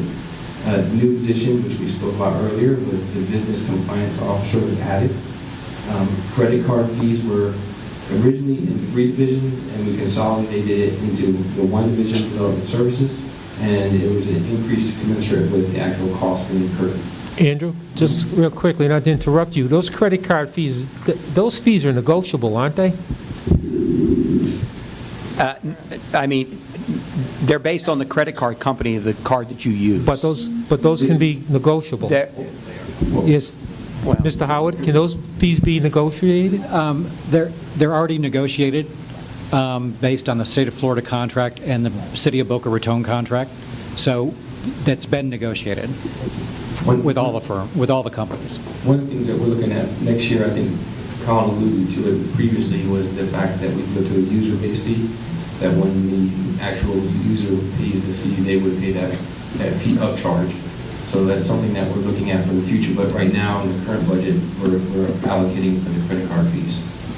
Andrew, you just touched on a subject that probably need to be looked at, and that's take-home cars compared to car allowance. I'm just saying for the entire city. I'm just saying that we have people, it might be cheaper. Thank you. The building division, this was a unique position that was a carryover from when I was a building official. That position was funded 50% out of engineering to public works engineering. This is no longer being done in the new budget. Also, then we have the cost there for car allowance and his cell phone that were previously funded out of engineering. Printing costs for required outreach project for NFI ECRS. This was previously in the utilities budget as well. This is one of our required mailers that we do to the whole city. What do those initials stand for? National Flood Insurance Program Community Rating System. Thank you. And then the last cost in the building division was the increase to the vehicle fund. We had two new purchases this fiscal year, so that fund transfer is for the future replacement costs that we used to not have. And then the last in all the divisions, we had a reduction was due to pension changes. Some of the new initiatives that we'll be working on this next coming up fiscal year, based on our strategic planning, is the business tax increase compliance, the certificate use and occupancy implementation and expansion, business tax receipt and certificate use occupancy ordinance review and process improvements, the continuation of the redevelopment plan implementation, the workforce housing ordinance review, recovery home and transient lodge licensing and regulation review, the complete streets policy, which is a holdover from this fiscal year, the model block development project, cottage district development, and town square development. And that's my presentation. Any questions? When does the business tax receipts go out? We usually mail them at the end of July, 4 August. Okay. And they're good for the fiscal year, October 1 through September 30. Okay. And also, are those certificate in use are going out with the BTRs? Yes. Okay. Are we going up on a BTR fee? That's before you tomorrow night. You'll decide that tomorrow night. So if we go up before it will be in the new, this year's? Correct. Those will go out with the renewal notices. Yeah, that. Typically, we would send them out a little earlier in July, but we're waiting to hear back from the commission to action. Okay, let me put the question this way. Is the staff recommending an increase in the BTR? 5% increase. It's been approved on first reading, and we'll come to you tomorrow night, second reading. Thank you.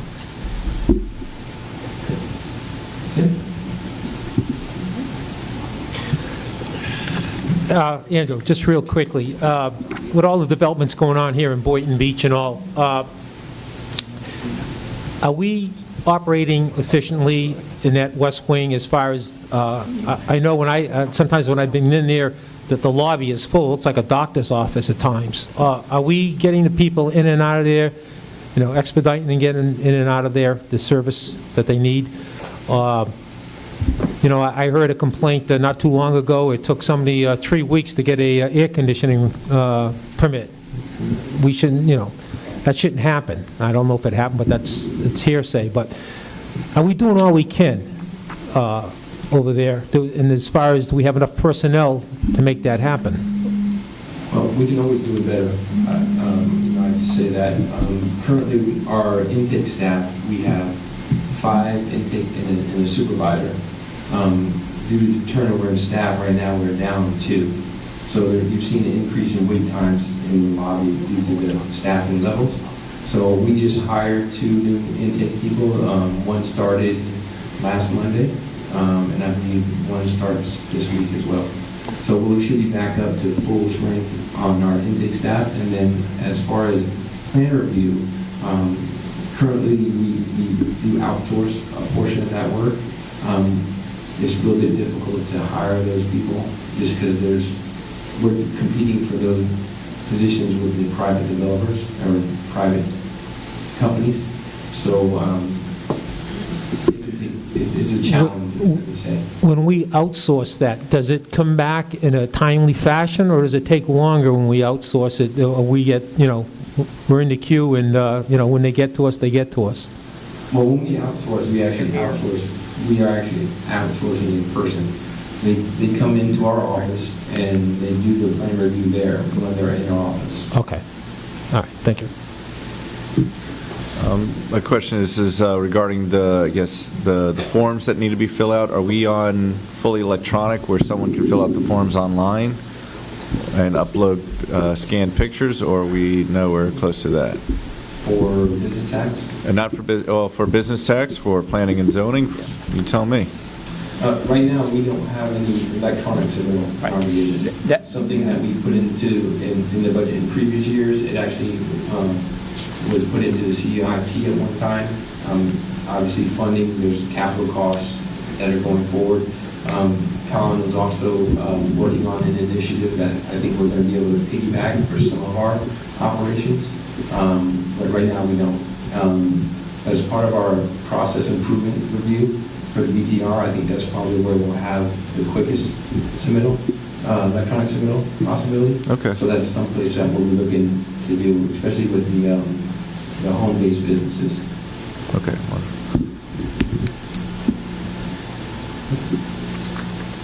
See any more? All right. Thank you very much, Andrew. Jeff, before you start on Public Works, I know a lot of times we have been discussing about speed bumps. Okay, in Fort Lauderdale, they have these speed bumps that looks now like they start and go gradually up, and then they smooth out, and then not them lumps like that. What's the difference? One is a speed bump, the other was a speed hump. A speed bump is very pronounced. You will see it at shopping centers. We do not use speed bumps. Very technical.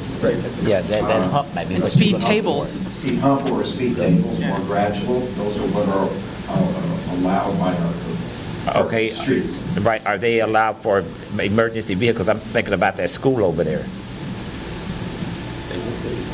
We kind of always discouraged using speed bumps, traffic control, calming systems. He said a hump. Well, for the hump or the bump, because our units are heavier, and we have to get a lot slower than a regular automobile to get there in a timely manner. So it usually adds about sometimes seconds to a minute to our response times. You could, if you were able to get control of our traffic lights, we'd probably use that in conjunction with preemption to make up that 1 minute.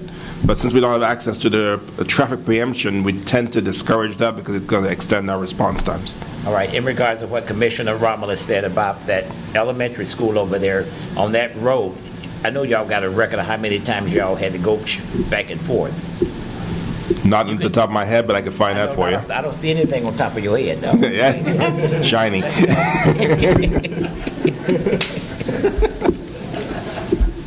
Okay, did that help?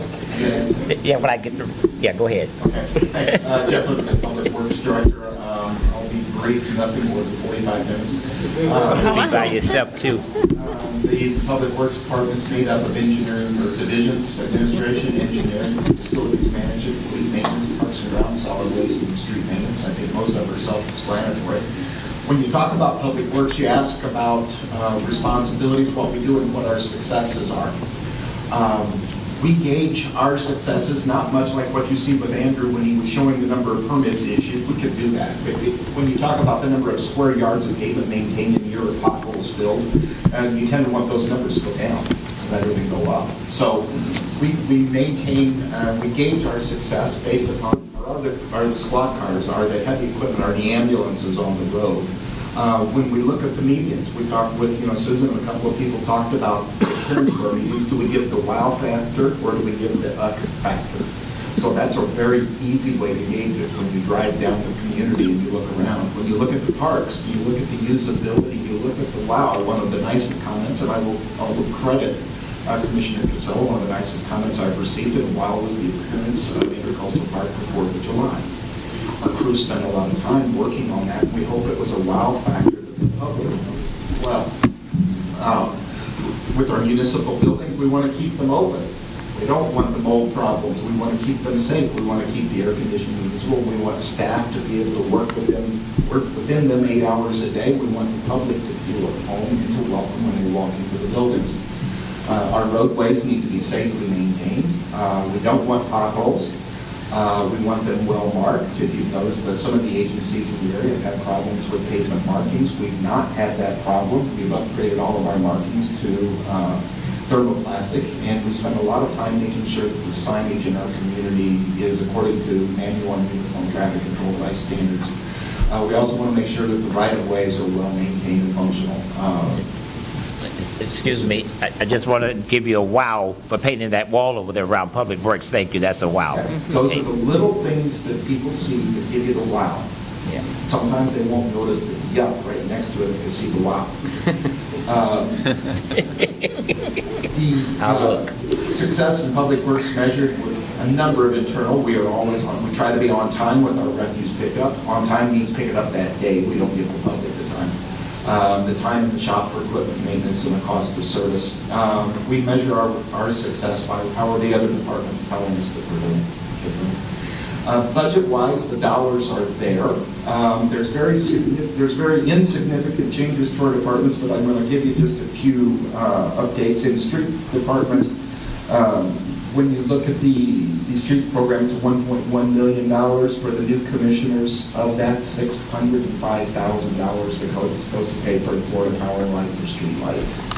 So, but the engineering, or the street department will not only do minor repairs to the sidewalk, minor repairs to the street, they do a lot of the pressure washing throughout the community, because we're starting to do more of that for the wow factor. Sidewalk replacement is in that street Sidewalk replacement is not in that program. It's Sidewalk not? replacement in general is in our capital program. We'll talk about that on a different day. All right. This group has the ability, when we have an area that's failed that's very, very important to repair the next day, we have the ability because of in-house staff to do that. No significant changes in engineering other than, as Andrew referenced, he is a part-time city engineer, is no longer going to be after October 1, so I no longer can claim the top half of Andrew. That was a joke from last year. Wah, wah, wah. No, it didn't go for it. Parks and grounds. We are adding an irrigation specialist, but that irrigation specialist is being added at the subtraction of the maintenance for median maintenance. We had irrigation repair, including in our contractual median repairs. And as much as somebody referenced that when a median irrigation fails, you can lose plants real quick, and we recognize that. We've had that happen. We find that if we contract irrigation repairs, you get a different contractor's employee out on the job every time. They don't know the median, they don't know where the controllers are, so we want to pull all irrigation repairs in-house so that you have that knowledge vested within your staff. We have subtracted some dollars from our contractual account, going back to Susan's, but we've also added in for inflation. The solid waste, am I going to solid waste real quick? Yeah, Okay, go ahead and do it. It's an enterprise fund, solid waste, and we've talked about it a bit, talked about it quite a bit. Solid waste is it's a $10.6 million program. We run that with 38 and a half employees. In 2000, when I started with the city, we had almost 60 employees, so we've had quite a bit of reduction in the number of employees, and we've done a good job for the community over the years to be able to transfer, as Tim talked about, this year $4 million to the general fund, but those days are over. We're finding that our expenses are going to need to increase somewhat because we need to add staff.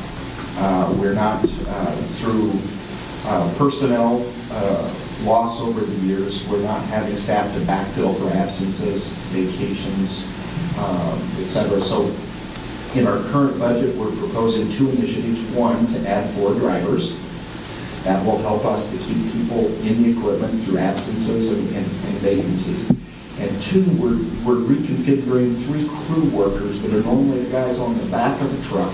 We're changing their positions to operators, so that those positions can still work on the back of the truck, but whenever, at the end of the day, if we need another driver, we have the capabilities of using that employee to drive as well. So we'll make sure that they're licensed to do all that. So we're trying to make sure that all of our employees are more versatile in able to do that.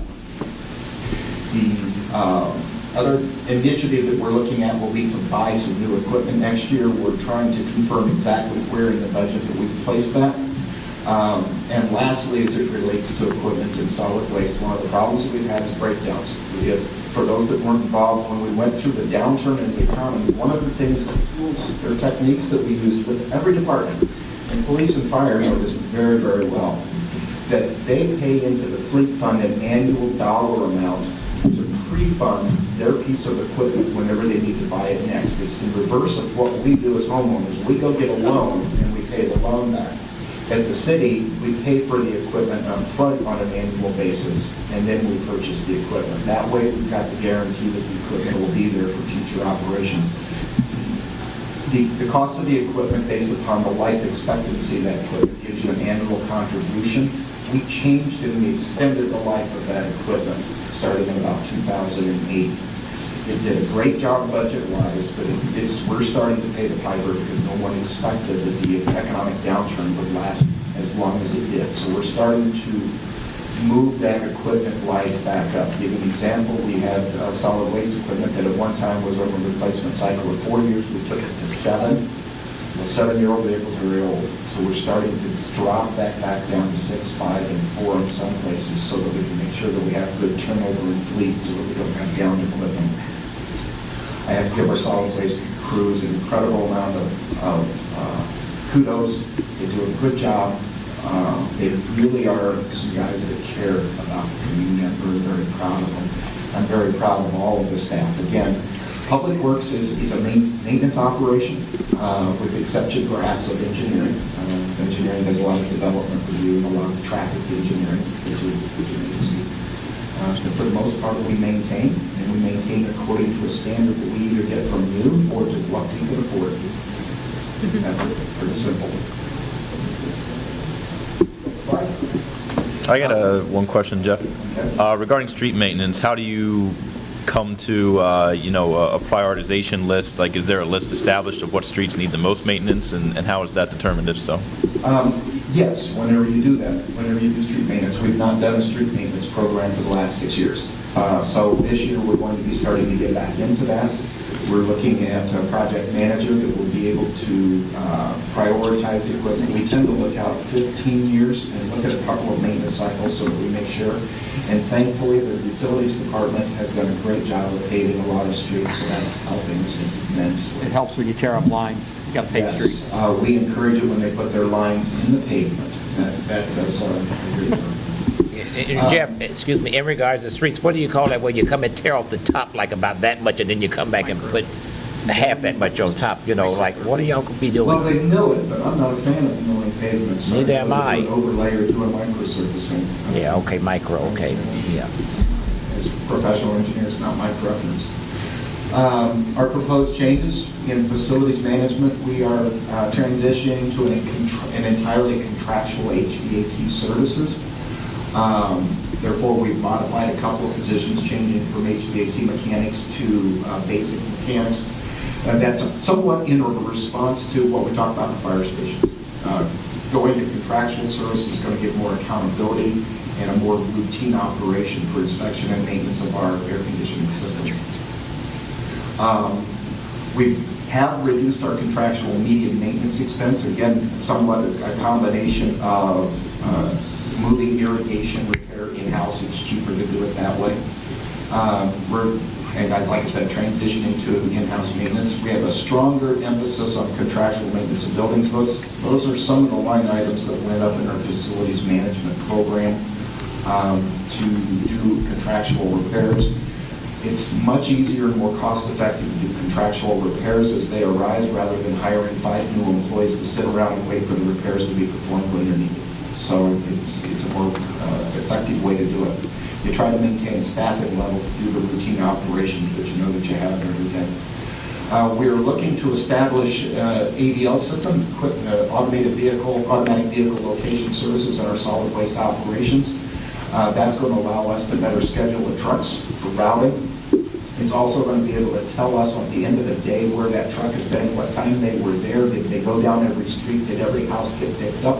It's going to help us to know when we have equipment problems, because all of this is communication that goes back and forth from the vehicle to the shop. Jeff, do you have a problem now locating your trucks? We don't have a problem locating it, but our truck drivers are human, and they sometimes will miss streets. And this will allow us to have a better gauge or a better understanding of the streets that they've been on, where they were. We have a lot of calls. We'll get calls from, not a lot, but we do get calls from the public. You missed my street. You didn't get my house today. This will tell us what the exact time of day that the truck went down the street. So it's going to help us, but more so it's going to help us on our routing, so that we make sure that the drivers are going to the most efficient route system. So we're looking forward to doing, we're going to do it it's going to be done in a very cost-effective way through cellular services, that we're going to be able to communicate more than just truck location. We're going to be able to talk about truck diagnostics through the AVL system. We're trying to work with the city to come up with other things that we may want to communicate, because when you think about it from a code compliance perspective, our garbage, our solid waste equipment is down every street, probably more than any other department in the city. And so we're trying to build off of that. Jeff, on those roll-off bins, do y'all ever look back and see where they land at? Because on Boynton Beach Boulevard, I was heading over to the marina, and I seen two of them, like they had rolled out in the street, and you know that I'm a good person on calling. I said, well, I just want to stop bothering them, but they need to just look back and, at roll down in the road, blocking the road. Yeah. Somebody else might have called. Good, okay. Jeff, just real quick, maintenance, truck maintenance. When we bring a fire truck in versus a trash truck, we have specialists that look at I know fire trucks are a little different than trash trucks. How do we handle that? We have mechanics that have a basic understanding of the cabin chassis of all of our equipment. Beyond the cabs and the chassis, we get into some of the specialized equipment. There are some equipment, solid waste vehicles, there's aerial ladders, there are platforms, there are different types of vehicles that we know are limitation as staff, and a lot of those repairs are sent out to be done contractually. Particularly if it's something that may impair the safety of the employee who's working around it, or with the vehicle, or the public around it. For example, we also want to do transmission repairs. We're not going to hire we don't have shop space to do those types of things. Hey, I was amazed when I first came down and saw your operation down there. You actually don't have the space to pull some of these apparatus inside and work undercover. And the guys are out there working on the tarmac out there on the asphalt on the apron.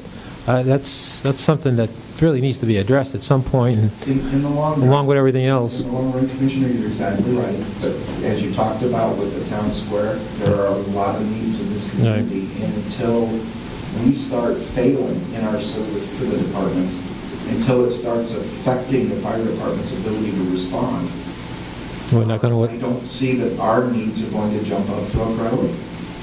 And that's not typically what you'll hear from the public works director, but I'm a realist. I know that we provide those support services for other departments.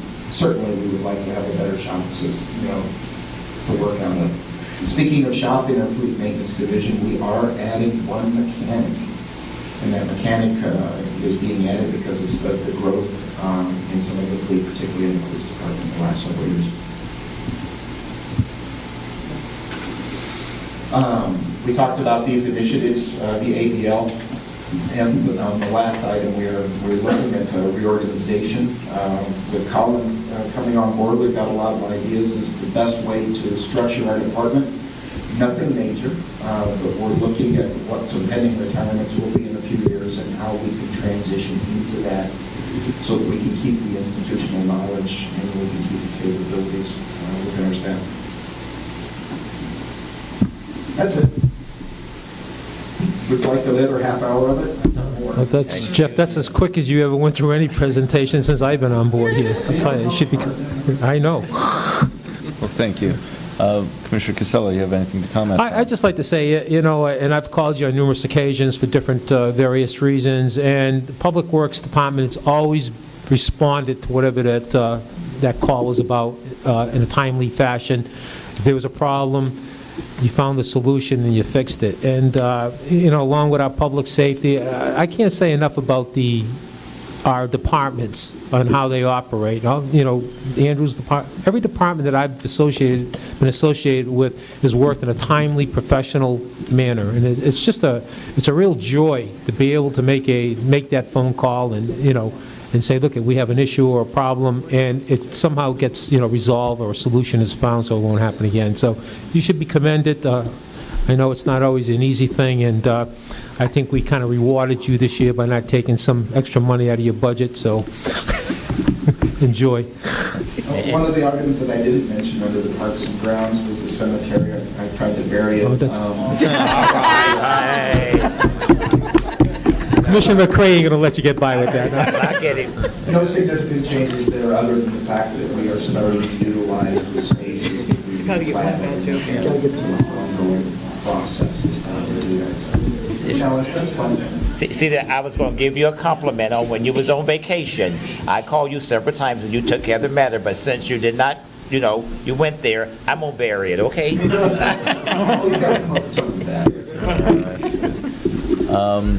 So my questions goes to the recycling program. Is there any way that we can get more businesses, commercial or industrial, to recycle? I know that one of the major problems is that it has to be in a covered area, similar to the dumpsters. Is that correct? Not necessarily. We can get cardboard recycling dumpsters. We have the businesses that look at carts, 2 roll-out carts for the 2 types of recyclable product. Last year, if you look at the budget request, last year we added a customer service representative for commercial accounts that's just totally paying dividends. If anybody hasn't met Stephanie out there yet, she knows every business, and she's now the face of our solid waste department, where we need to expand recycling.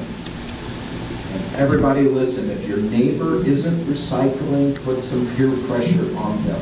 We need to expand the residential recycling. That has been our biggest frustration. We've worked with the Solid Waste Authority to follow our trucks to see who is and who isn't recycling. We can't knock on every door and ask them to do it. But please ask your neighbors, talk to them. Jeff, do we have an advertisement or a marketing thing that we could, you know, sell it to the public? You know, that's been happening for 30 years. Colin, is there... It's come from our kids in the schools. We constantly talk about it. SWA does a lot. Take them by the shoulders and ask them why. I don't know. I think it's... Well, and Jeff's being a little humble because actually Boynton Beach has one of the best recycling programs in the county, at least. And Stephanie, who he mentioned, she does a wonderful job getting out there and talking to businesses and expanding. And we have a report that I'm going to send to you as soon as I get time. But she does a great job getting out there and doing meetings with them. You know, it would be nice if we could figure out a way to keep when we keep advertising residential recycling. We just have to keep it up, and everybody has to talk to their neighbors, and Jeff's right. But he doesn't take enough credit for the program that we do have, because it is a pretty strong program, even though we can always improve. Well, Jeff, if there's a recycling week, I'd love to proclaim it, okay? Okay, we're going to put you on the back of a truck for a week. That's fine. Maybe a day. In regards to recycling, I was recycling, I'm going to be honest. But when your truck kept missing me and I have to take them back in, I said, to hell with this here, you know. I'm sorry. Right. Better get your trucks out. And so the other I think thing it was is... conspiracy. is if we could, I guess, put something in the water bill about recycling up for the upcoming... We have an annual brochure that we send out. It has a section on recycling. Maybe we'll move that up to the front page. Thank you. All right. Any more comments or questions? Seeing none, moving on to Parks and Recs.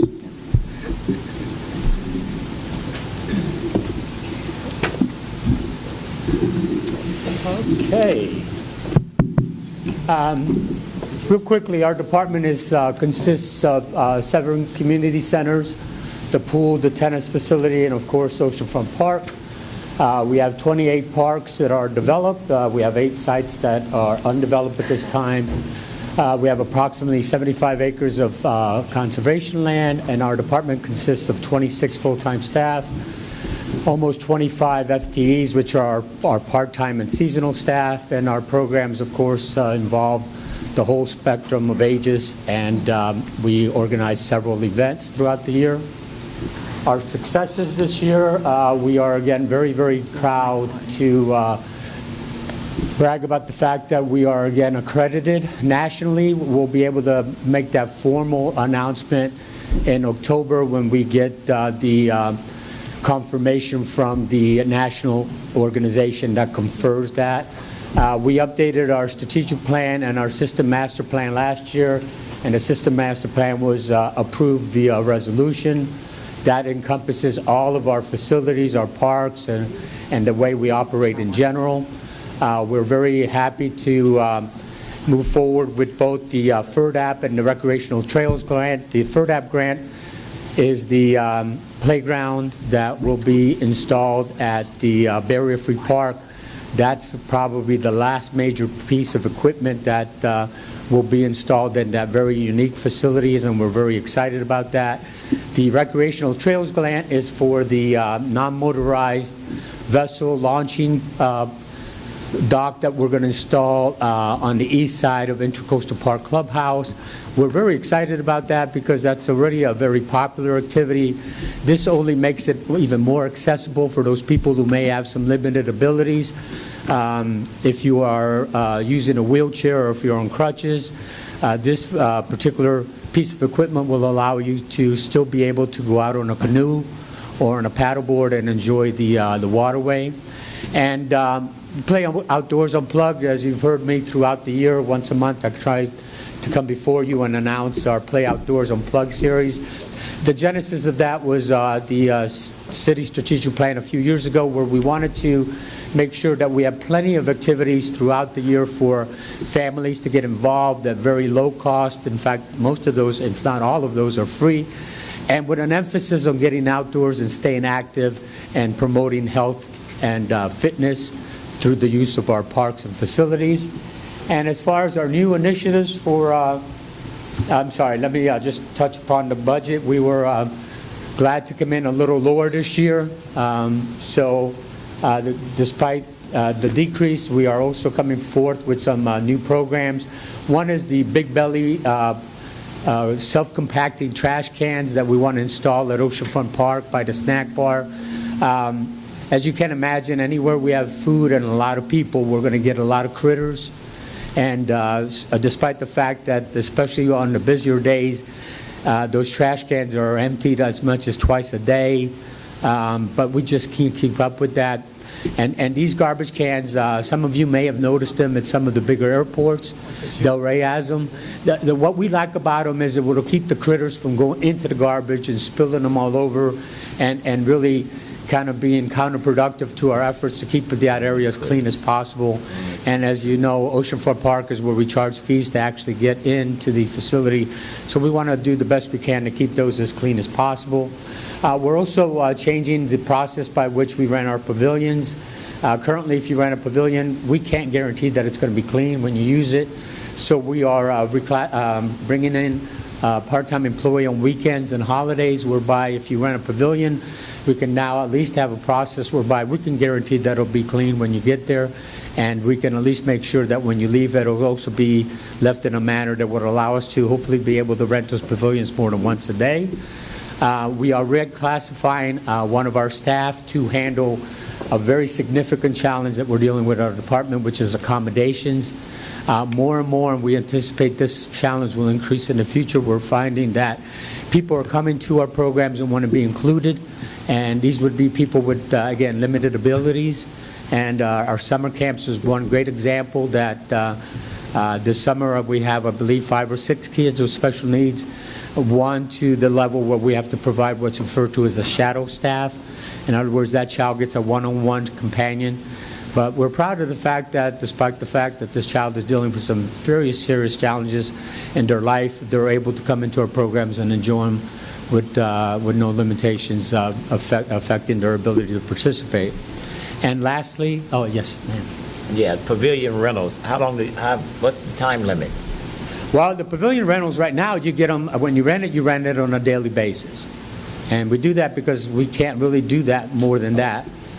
So at this point, if the budget is approved, we are going to look at that process, and we are looking at perhaps being able to rent them out on maybe a morning or an afternoon basis or on an hourly basis. We have to just do some investigation on actually how that process would be implemented. All right. Thank you. And we will continue to organize events on a regular basis. Part of our plan this year is we're going to sit down with other organizations like the CRA and the Chamber and make sure that our events are complementary to what they're doing. Again, our events, along with July 4th and the parade, are those family events like the extravaganza. If you get out to Berry Free Park, actually we've outgrown that facility. We're going to have to move it somewhere bigger because, quite honestly, we just don't have enough room in our parks to accommodate those bigger events. Our Family Fun Fest, our Nickelodeon Fun Day, those are all events that the intent, again, is to bring families out, keep them active, and to do this and maintain them at free cost. That Easter egg hunt's huge. It's a challenge, but we enjoy challenges, but we're going to have to move it out because, again, it's just way too many kids. And as we indicated, some of the new initiatives that we're going to look at is the Big Belly, which, again, are the self-compacting Oh, that's the trash can thing, the big belly. Yes, sir. Oh, The trash I cans. thought We are, I think it was Sorry, through Commissioner, I wasn't looking at you. through some of the conversations that we've had, even with the commission, and Colin and I have talked about looking at the parking meters again. Jeff is going to be part of that discussion also. That would be not only for Oceanfront, but for Oyer Park, which are the two facilities at which we collect fees. We want to look at that again. Now, again, there's a fairly significant capital cost to get those going, but there's certainly an advantage whereby, among other things, we have a much safer process where right now we're collecting cash, which is not something that we'd like to do if we can avoid it. Concert on the Green, we talked about the golf course. We want to look at ways that we can bring more family activities to the golf course, and we talked about starting the event again. We used to have that several years ago when we actually had a special event section in our department, but we're looking at doing something in the spring to bring again more families out to the golf course, more attention at our facilities, try to get some added interest out there. And again, the inclusion assessment, that's something that, as part of our promotional opportunities within our department, we're looking at taking one of our positions, making changes whereby we want to have somebody in-house that can look at people that may want to be included in our program but have special needs to determine what accommodations we have to make. That's a very important and significant task, because if you come to us and you may have a child or yourself may have some special needs, we have to be able to determine how we can look at those needs and accommodate you into our program. And that takes a great deal of skill, and come October, if all goes well, we'll have somebody in our department that can actually do that for us, whereby right now we don't have those resources, and it is quite challenging, because you can imagine every time we have a child that comes to us, or for that matter, any individual that comes to us, they want to be part of our program, regardless of those limitations, we have to find a way to include them. So that's a very important initiative that come October, we hope to have somebody in our staff that can handle that task. In regards to the golf course, don't forget I said about getting the youth involved. I'm just saying, Sure. schools. And we will continue to do that as we do now. There's opportunities not only for them to learn about golf, but there's opportunities to learn as golf as a potential job in the future. There's a lot of things out there besides just having fun. There's things that they can learn that could be applied into some type of future employment opportunity. Yes, sir. Is there an idea now to incorporate the golf course under the Parks and Recreation banner? Is that where we're going with this? I believe so. Yes, we're going to put them together because they're both recreational activities, and that way we can glean off of both of them. We can, capture that energy from both departments to really grow the whole recreation activities in the city. So Would the golf course stop being an enterprise account? No. It's still an enterprise account. It still has to pay for itself. It's just how you look. Right now, it's kind of on its own. This way, we're bringing into our full we have one of the best recreation departments in the state, thanks to Wally and his staff. I mean, they're great. And we have a great golf course. Putting them together leverages all of that greatness to even be better. Okay. So and it's not really when I say together, it's just really working much closer together so Wally can bring out like the Concert on the Green things and the kids programs we can bring out there, summer camps in the summer. It's to bring that exposure to the golf course we need so people say, let's go there and play golf. I think the last concert we had at the golf course, the only one ever that I remember attending, it was former Commissioner Mike Fitzpatrick, so that was... Well, we definitely want to do what we can to make the golf course as fun as possible. Okay. My question is, I guess we heard about the undeveloped parks. What can we do for the future regarding that? Is there some sort of private-public partnership that we could do with that? Well, we're always going to investigate opportunities for growth, but one of the things that I mentioned was our system master plan. In our system master plan, what we indicated was in the next several years, we really need to focus on maintaining what we have. Okay. We're going to take advantage of opportunities through grants and partnerships. For example, the playground that we're installing out at Barrier Free Park, part of that funding is coming from the state of Florida. So that's an opportunity where we can partner to enhance our existing facilities. But acknowledging the fact that we are quite challenged already to maintain what we have, over the next several years, my recommendation is to continue to maintain what we have in the best manner as possible, improve where we have opportunities for partnership, and whenever and as soon as possible, let's continue to grow. Okay. Would some of those parklands turn passive? Well, and our park lands have the opportunity to be developed in a manner that we determine to be appropriate, and that's just part of the planning process. And then the first thing that we would do is get feedback from those people that would be served by the particular piece of property that we want to develop, and then you build from that. So, as an example, I'm not going to put a very active park somewhere where people don't want it. The first step we would do is if we find a piece of property we would want to develop, is to get feedback from those people that live around that area. And we do that through the Recreation and Parks Advisory Board, by hosting public workshops, and I'm hopefully I'll be around when we can start to consider to consider moving forward on another park. A dog park, maybe. Yeah. On leash. Wally, speaking of the public-private, I understand we have, are all of our parks named? Except, I guess, the developed parks, yeah. And so could we leverage that if you want a park named after you, you can make a donation to That's the park? actually part of our ordinance. Our naming the park ordinance includes that particular option. Okay. So a park could be named after based on a financial contribution. Granted, it depends who that contribution is from, so we want to make sure that it's in a positive framework. Okay. But yeah, those opportunities are always out there. Very good way. All right, well, I'll look forward to seeing that ordinance then. Absolutely. It's there. Okay. Well, I'm sure it's there, but... Any other comments from the commission? No? Seeing none? Now, Mayor, I don't know time-wise how much longer you all want to go, or this would be a breaking off point unless Well, I don't know. want to keep on going, We or got Colin you tell left, us. so how quick can you be? He wanted to, you don't have, we were anticipating utilities We were anticipating tomorrow, and so we were going to have some of our managers do some of Yeah. the presentations, so you can get to know them. So, but I can certainly do it, but it's almost 6. Okay. It's getting closer to 6. So that's, all right. So Lori and Colin, you want to go run down of what we have planned for tomorrow and the timing aspect of it? Yeah, we're going to start at 10, and we'll do the utility fund, operating and capital, and then we just, because then under other funds, we only have a couple, we'll talk to you about the golf course, which will be a little bit of a conversation. Then those funds are pretty much done. We can talk a few minutes on risk, but we've gone over solid waste and fleet already. Then we want to have a good conversation about our capital program. So we'll do that, and then we're going to be wrapping it up, more public comment, and then we'll talk fire assessment rate and the resolution and adopt a tentative millage. You may very well finish up tomorrow And we do have lunch planned? Yes, we're going to bring in some sandwiches. Okay, so we're going from around. So you, Joe, He's having a heart attack over there. Look I at didn't him. I cut all that out of the budget next year. No, I'm just kidding. All right. Yes, so we'll work through lunch. It'll be a working lunch. Okay. Thank you so much. May I have You want to a recess or convene, Jim? recess or a motion to adjourn till next, or tomorrow? Yes.